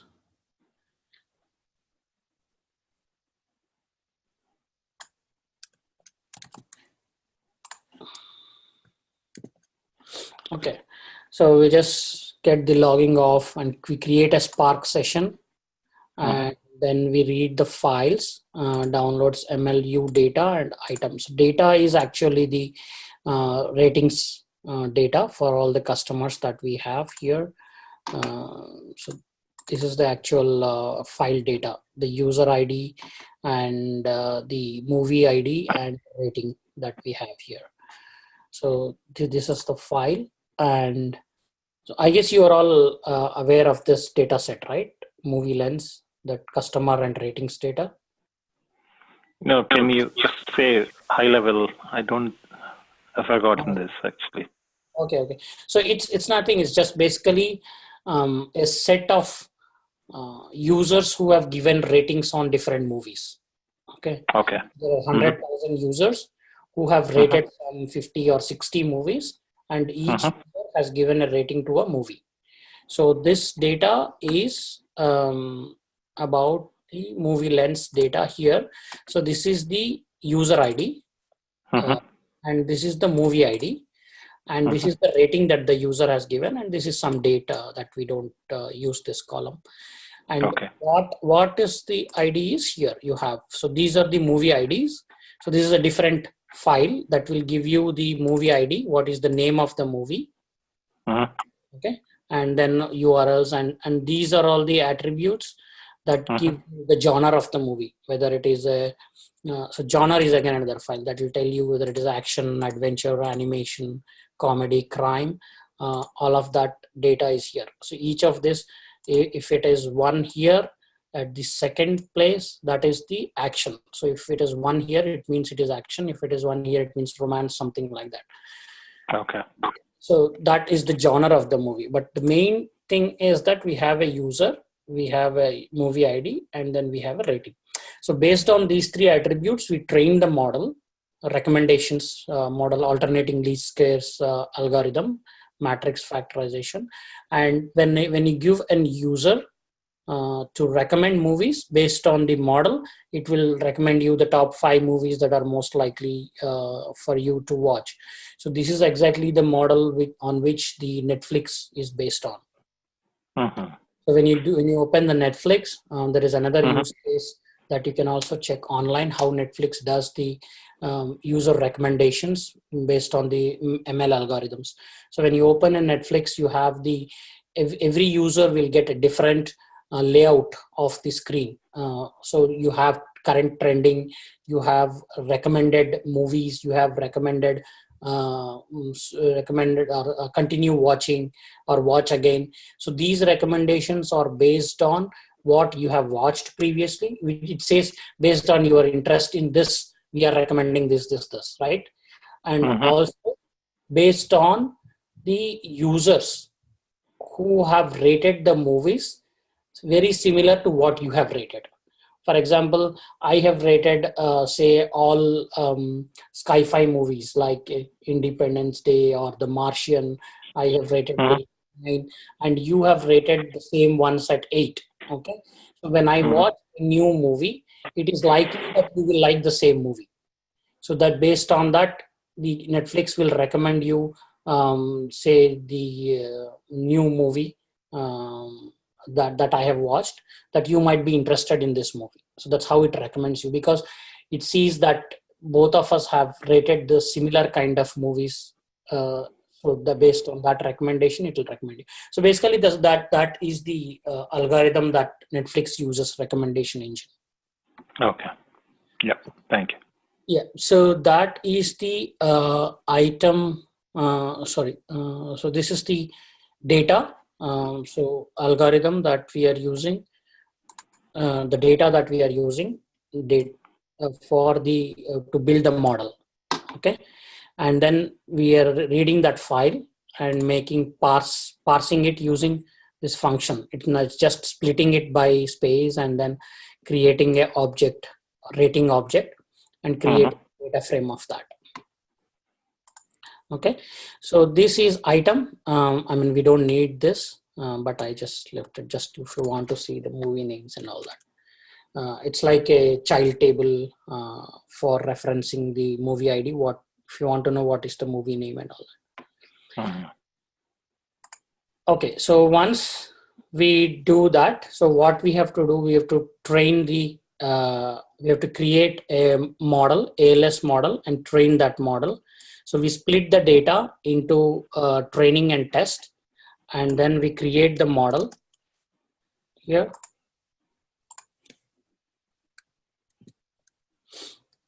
Yeah, so we create a training and test split from this data frame 80/20, and we create a new ALS object. This is for the recommendation, alternating least squares, matrix factorization model.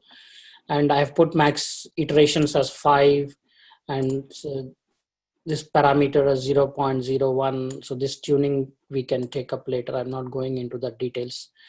So the main thing is what are the columns that I'm having. So user column is user ID, item column is movie ID, and rating column is rating. So these are the columns that I have used here in the case class. So user ID, movie ID, and rating. So I have to tell the ALS model what is the user, what is the item, and what is the recommendation rating. So basically, it's a generic model. Here we are using for movies. You can also use it for any product, right? So that's why we map the user column to my user column is user ID.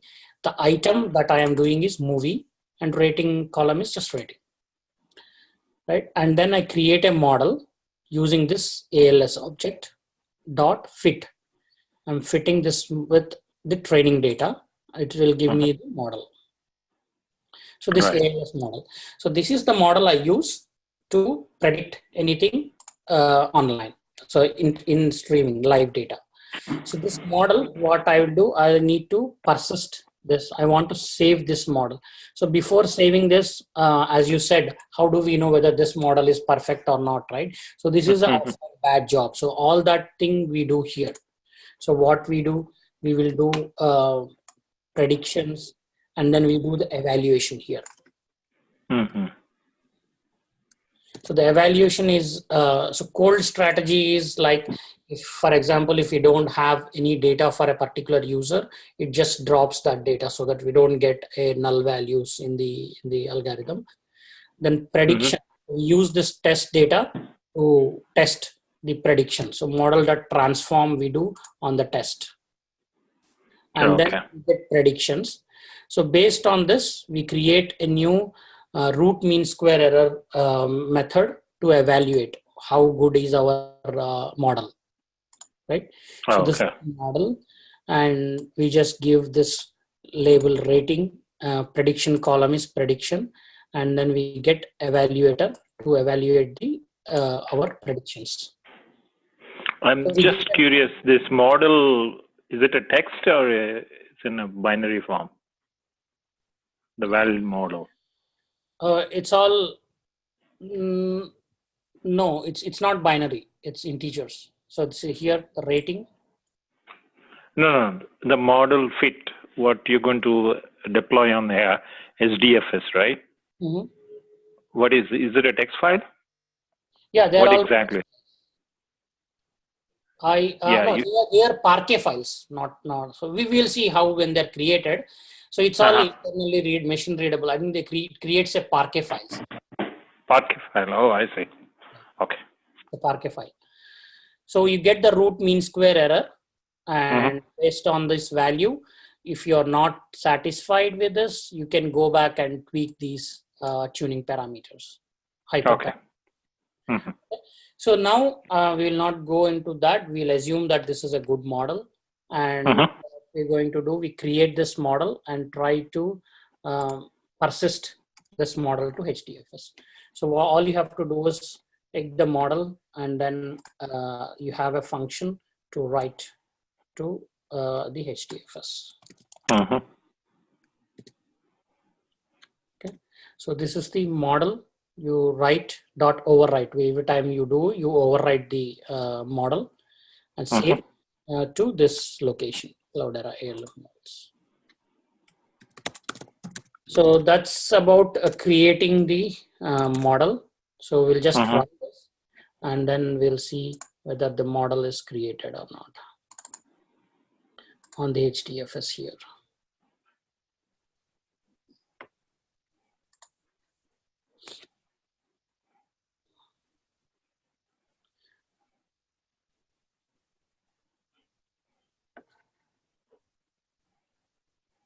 Oh no, I think I pulled up the wrong one.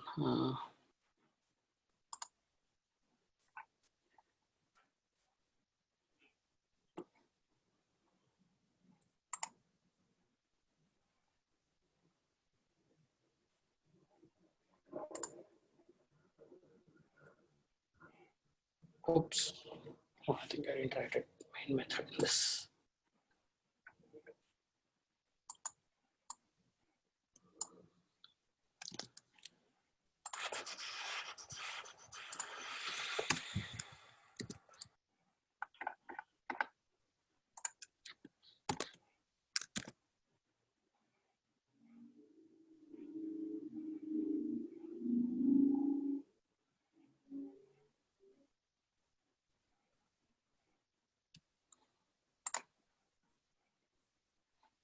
Okay.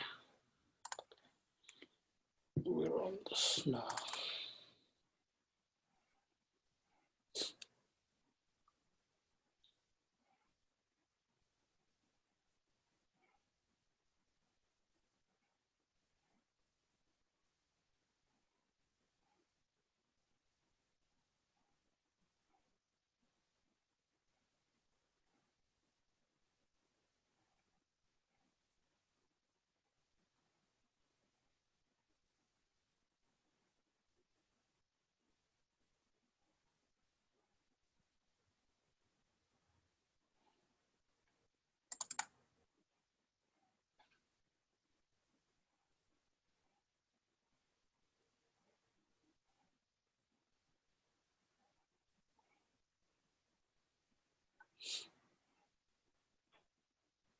Okay, so it's printed the root mean square error.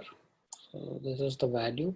I'm not pretty sure whether this is close to good or not, but we'll take that another time. So once this model is written, now we can check here. So this is how the model is written, ALS model. So in this, it will write your item and your user factors and the metadata. So the item factors, Oh. all the Snappy and Parquet files here. Hmm. So all of this. So it will write for every model, it will write like this? Yes. Every time you write a model, you persist, it will write this data. Every time it will override all these files? Yeah, it will overwrite. If you write overwrite, yeah, it will overwrite. Okay. So did you read this by somehow, I mean, Parquet, right? Can you show what exactly inside? If you don't mind. It will not be in readable format, I guess. I have not. No, it is in Parquet, right? But Parquet, we can read it. Parquet we can read, but I have not tried to write that. Oh, okay. And try, but yeah. So yeah, we'll see.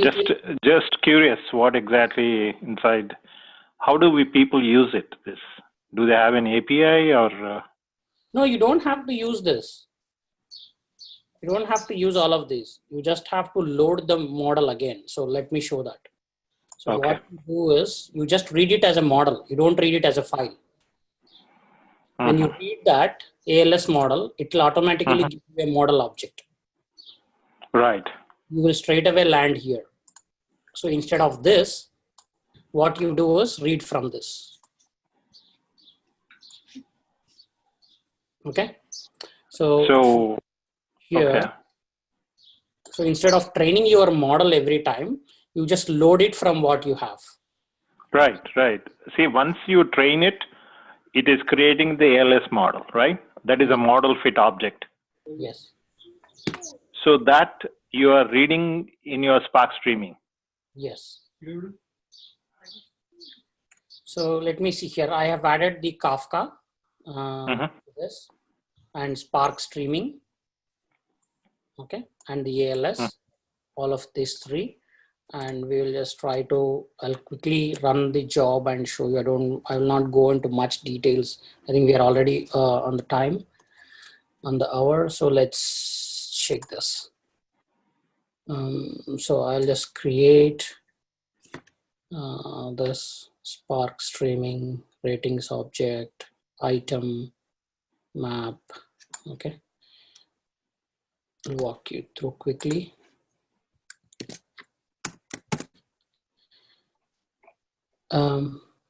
So again, the same case class, the same parsing for the object. This is for the live object that is coming in from the Kafka. So Spark session, I created a Spark streaming object from the Spark context. And so this file I don't need to read now. So I don't need this. I can take this off because I'm not going to train this data here anymore. So I can remove this. Even this is not required, but I'll just leave it there. Item file.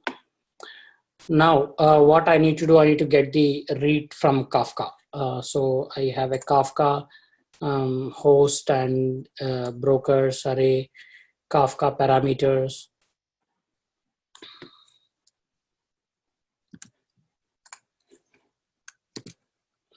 So this is the Kafka broker, and the topic I have created is this. And these are the Kafka parameters, the servers. This is all default what you want to use to get the Kafka. And you want to read from the Kafka stream. So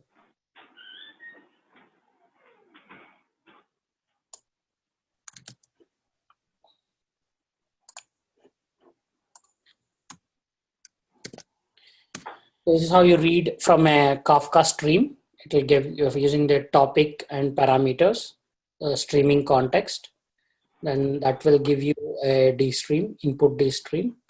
And once you get the D stream, for each record in that stream, you do all your processing, just like we looked at the online application. For each application that comes in, now all the logic goes here. When you start reading that object, so this, you get the message out of it for each RDD, if the RDD has the count. Okay, so let me copy this and then I'll walk you through.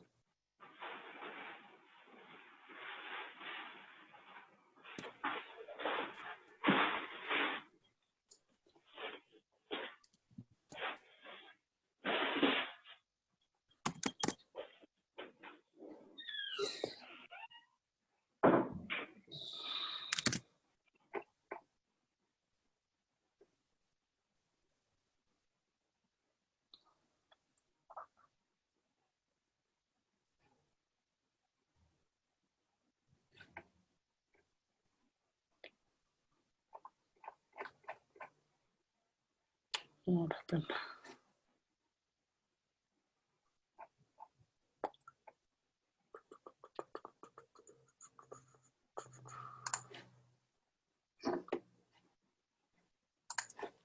And it's just some bracket issue somewhere.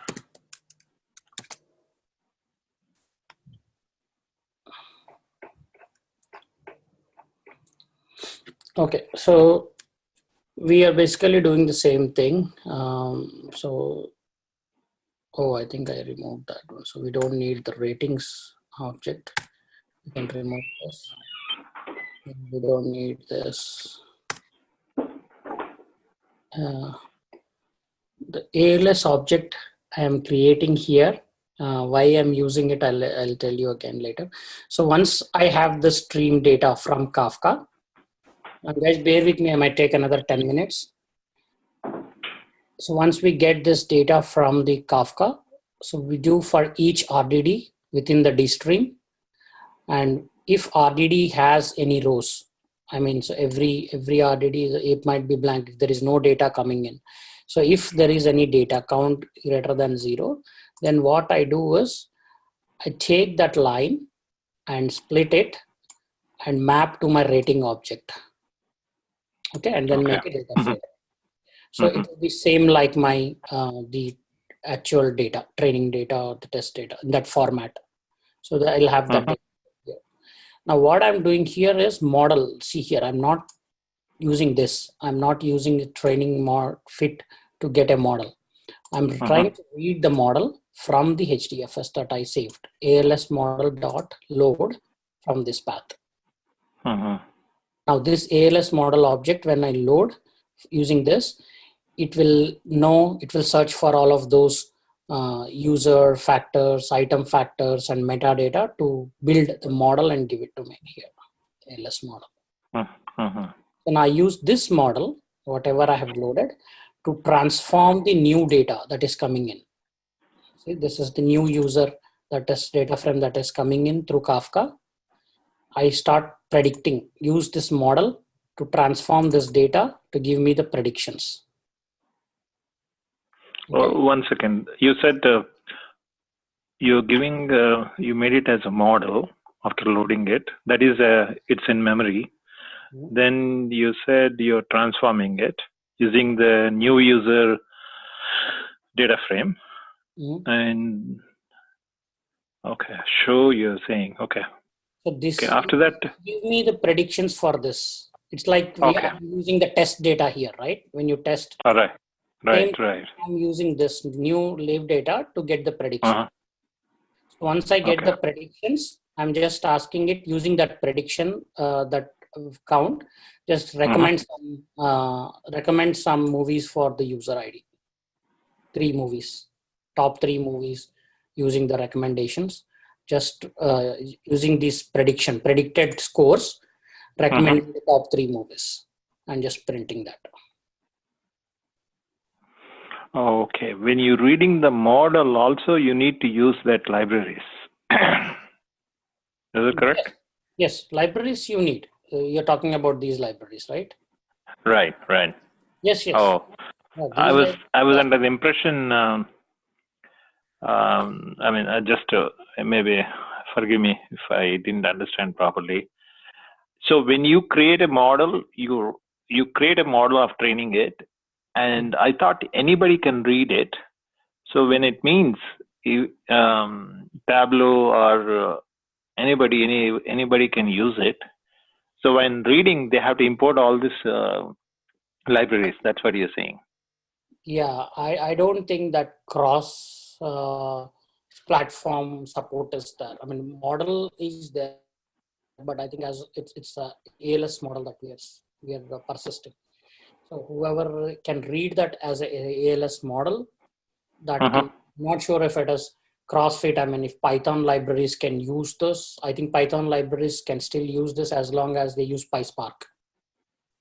Right? So if I write another Python program using PySpark, I can still use this model if it has a ALS model. Okay, you think that it is specific to Spark only? I think anybody can use it. I am not pretty sure about it. Okay. Because it writes in a specific format, right? Factors and item factors.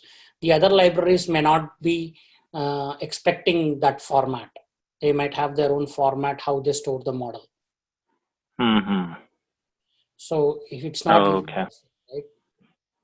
Okay. It's not universal. So here the differentiating factor why we are saving and loading is because we have a fork, we have a Lambda architecture to train the model offline so that it is time taking to train, say, billions of rows. And if you want to go through 20, 50, 100 iterations, so it might take a long time to get the model trained. Correct. In the live streaming, you can't afford all that, right? So what we do, we pick up the latest model and try to do a prediction using that model. That's what we discussed. So here I'm doing the same thing. I'm just trying to load that model and try to do a prediction using that model. I'm not doing any training here for that model. Right, but you are doing offline training. Offline training, yes. And you override that model every time. Once you're confident. Yes. So whenever I pick up from here, I always get the latest model that is generated from here, offline. Okay. So this is just a use case. I'm not saying this is hard and fast how it has to be done. This is just something I... Right. This is one of the... Yeah. This is good because, in the Hadoop world, what happens is in production, it's a very strict. They don't allow you to change. But data science, it constantly, you have to change the file, right? Right. You may be changing the parameters. They don't allow that. I mean, this came up in one of the meetings. So I'm just looking at this. So I'm thinking, is there any other way easy? Okay. That's good. Yeah. So here what I'm doing is again, I'm taking the training data and combining this new user data, retraining the model and then saving it again. So this is not required. Generally, you don't do this because the training again doesn't make sense here. But just trying to show that you can. So whatever the data you just used, that you're making as a training and trying to train the model. Adding that set to the training data and retraining the model. Oh, this is a part of the streaming. Yeah, part of streaming. I mean, you don't do that generally. I'm just showing it here. If you want to do that, you can. No, that's good to know. I mean, you do it, but it is. I mean, it will. So We will think out of box, right? We can also do this. Yeah. So where is my?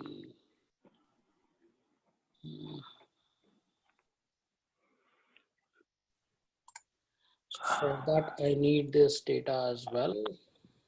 If I want to retrain that, I need the training data. So I will also read the training data here.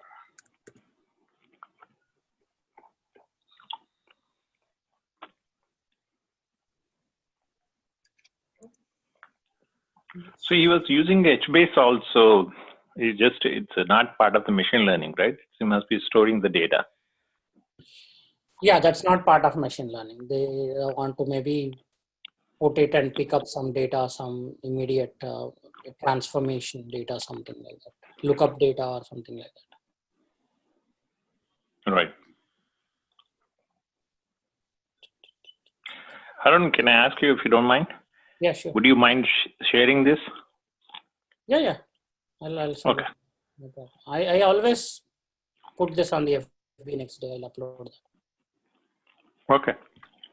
Yeah. I want to try. This is you're creating me interest now. Yeah. Even though I heard, I was not motivated to do. Now it is. But this, I'm taking inspiration from you.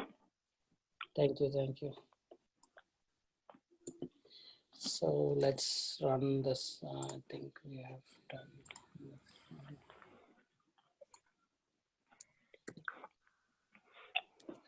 It looks like 2018 AI is interesting. Yeah. Right. Spark, right? Good. Spark AI Summit.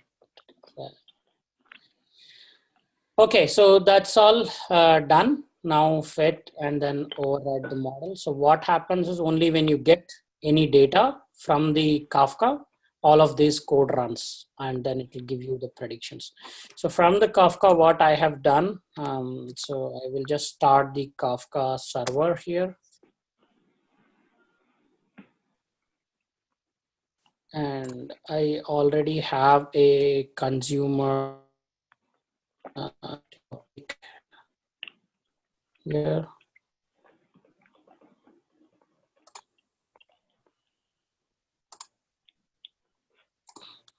So I'll create a producer so that I can input the data. And I have a sample ratings file that I have created.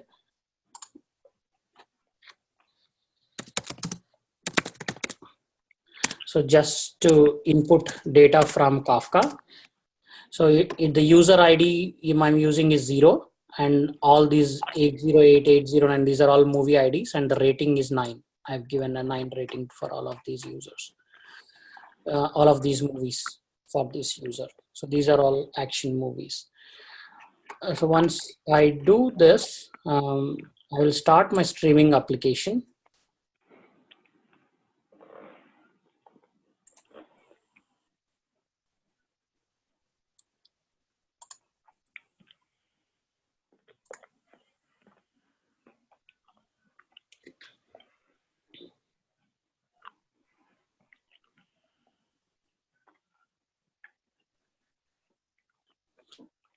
Streaming application has started. It will not do anything until it gets some data from the Kafka queue. So what I will do here, I'll go and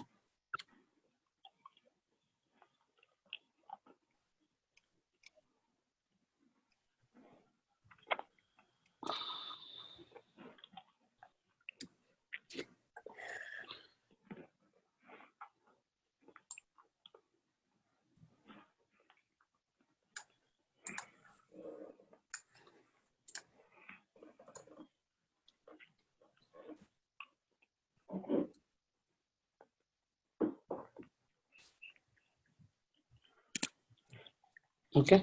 So I'll just stream this file into Kafka queue to this topic movie R, and then immediately my Spark streaming will start reading that file there, the data coming in from there. Okay.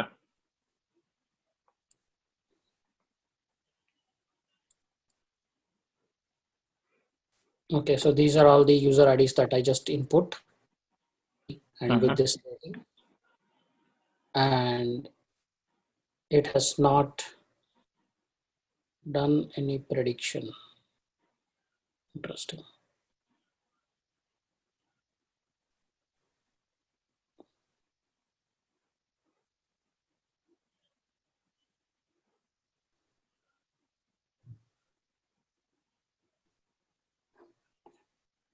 What happened here?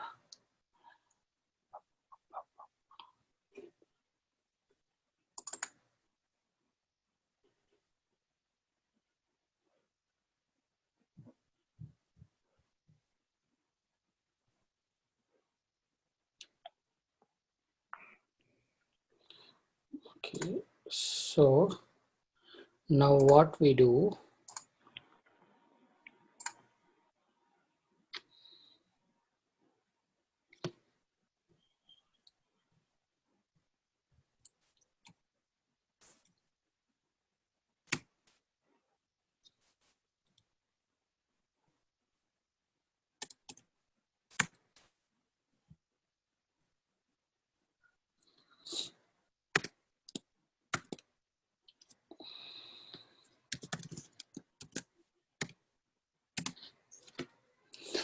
I just give a new record to this. Now it will start making a prediction. See, the first time why it could not make is that the model is new and there is no data for this user. Oh. Right. So all this data is now, because I have enriched, I have retrained the model with this data. Now the user also has the data. Now when I give a new record, the new model that it picked up is the already trained on this user. So this is the prediction for this new user. So when you say you add a record, you just added one record, right? One record, yeah, from streaming. So first one, I gave the seed data. Okay. So what happens is when you don't have any recommendation, you use some default. So Netflix, if it does not know what your interests on is, right? So the first time you open, it will just give you some random things like default screen. Oh. And when it starts knowing the history, it starts learning what you are interested in. Otherwise, based on what can it recommend you, right? So it doesn't know anything. Right. So the Right. It says you watched this, because of that we are recommending following. Yes. That's so how it shows. What happens here is first I gave it some seed data that this is all the one my interest. So this seed data is what it keeps learning the history. When I start watched 10, 15 programs, then it knows, okay, for all the things that this user has watched. And now check other users who have watched these programs, right? Now it has the set. Now see what other programs these people have watched so that it can recommend those to you, because it seems that you share that common interest now. Correct. So now the seed data is done once. I did this 50 or 200 record seed data I published. It didn't make any recommendation. So it just took that data and retrained it. And then I just put the new model. Now when I input the same user again, now it has the basis to make a prediction. So then it makes this prediction that, this is my rating and this is the predicted rating. And it has recommended these movies, 1131, 1169, 1075, that it predicted rating as 13, 12, and 12. So this is correct or not, that's different thing. I mean, so this is just theoretically what the program should do. Now, how good is this prediction is what we'll have to do differently. I mean, retrain and hyperparameters and all that. Right. For now, based on my interest, it said that these are the top 3 movies. That's a good point, Arun. And moreover, see, there is nothing right and wrong, right? See, Netflix recommends, it's up to you. You want to click it or not, right? We don't complain, why did you recommend this, all those things, right? So I think that's a good point of learning. I think. Good going, Arun. Yeah, it should 1131 safe. and 1161, Call It a While. So these are all the movies that it has recommended random. So basically, yeah, so that's the architecture. And this is how the live use cases, one of the way the live use cases can be configured and run on the production environments. And the things that you need to be mindful of is when you save and get the data, how you enrich the data offline, and how you tune your hyperparameters. So basically, when you stop this here, basically what you do when you tune the hyperparameters, that is when you do here in the offline model. So here, when you are training this, so you will make several combinations of these values in a loop. Right. You try different values and make sure you get a correct RMSE value. If you are using this as indication of the to check how good is your algorithm. So based on these combinations, you arrive at a proper parameters and build the model. So these parameters can again change when you get new data. So every time you get new data, you retune these parameters and then build your model so that the load is less on this production environment where it does not have to do all of this tuning. It just has to take and make a prediction. And the all heavy lifting is done offline here. Right. Right. Okay, so that's all I had today to share. So I took a lot of Excellent. time. Thank you very much, Srini and Harun. This is great.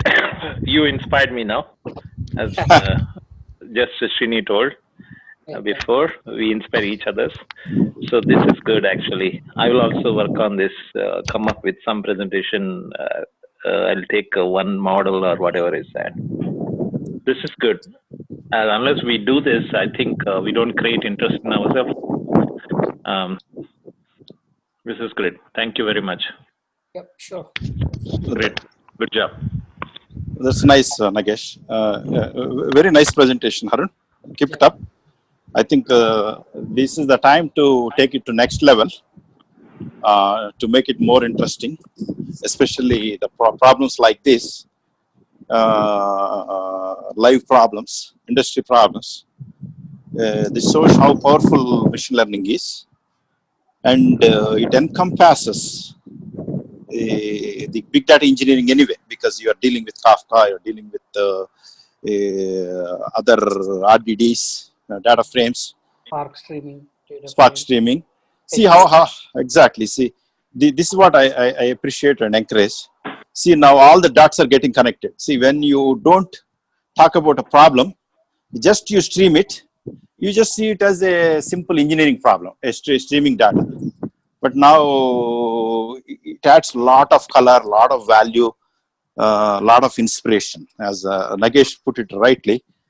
So it inspires him, and so that he can focus more and he can bring out another problem. So I think you did really, really good job, Harun. Thank you.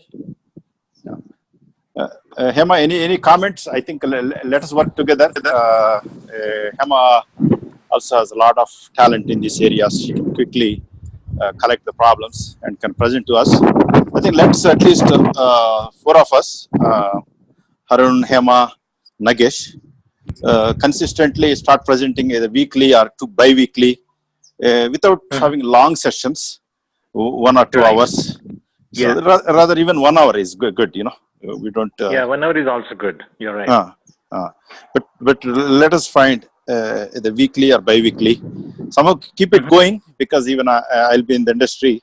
So you are now in Bank of America. We all, though, because even when we go to one work, we may be working on one small problem, right? They won't allow us to work on all things. That would lose the touch with other areas. So I think it is important to maintain this continuity, touch, so that we'll have knowledge, inspiration, and also get to know each other more, and we can understand the opportunities. Who knows? We all may work in some projects in similar companies. Srini, to add, because when I joined, because we worked on Cassandra presentations, the big data, Hadoop, Spark, and all that. I was able to slide into the big data world with others who got a lot of experience. I could dominate there because of that. Because we have a overall understanding, many products, so that makes you more confident, and people like to listen to you. That's what I have seen. If you just, I have seen a lot of people who come with just Hive or just they don't know much around that. That is what I have seen. So this is when we present all these multiple topics, that makes us very interesting and motivating. You can move from one job to other. As you said, we may work only one, but we can we get opportunities to do that. Exactly. I think tell me.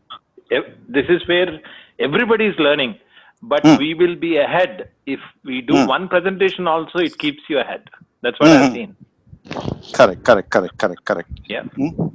That's awesome. That's where I appreciate Harun is always ready to present something. You are ready. Hema also get into it. She participated in the sessions very well. Let's keep it light. So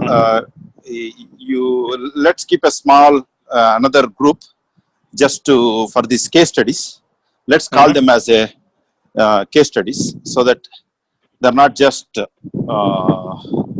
show what is recommendation. You see, connecting Kafka, it gives a good perspective. But again, the underlying elements are the same. It is ultimately model, heavy lifting, as you said. It has to be run in the batch somewhere, and it's saved onto the disk. He can able to read that and can apply on the flowing data dynamically.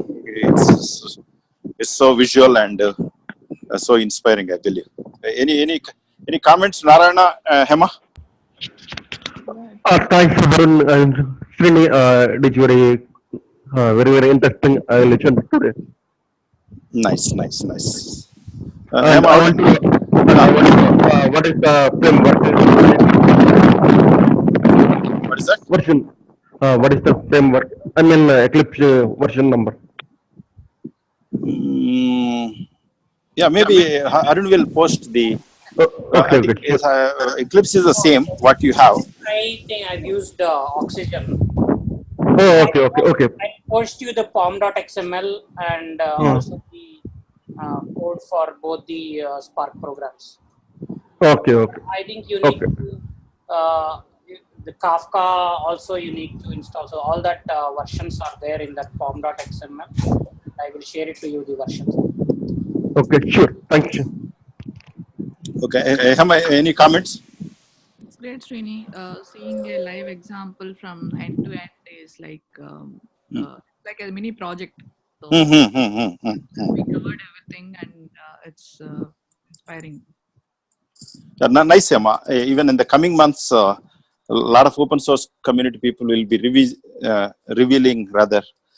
posting different dots. We can connect them, and so that's where I want to start a small group to start 4 of us, so that we can take some case studies without spending too much time. Maybe now anyway, right now I don't have immediate plans for batch because of my transition and other things. But let's continue on working on problems, because this is a growing field. And moreover, before exchange ideas, then we can bring slowly one by one into our group who are serious about this. When I say serious, see, always playing with toy examples, small code is boring. Something like this, live example, as you said, Hema, gives a really lot of inspiration, lot of interest. It increases interest also. That is important. Wonderful, Hema. Let's collaborate. Nagesh, great job, and Harun, once again I appreciate. Keep it up. This is the way we need to go. Let's explore more. Sure, sir. Thank you. Okay. Awesome. Everyone. Anyway, we are going to post this the video, and Harun is going to post the code on the forum. Let's connect back. Sure. Yeah. Thank you. Harun, you may be able to close the meeting.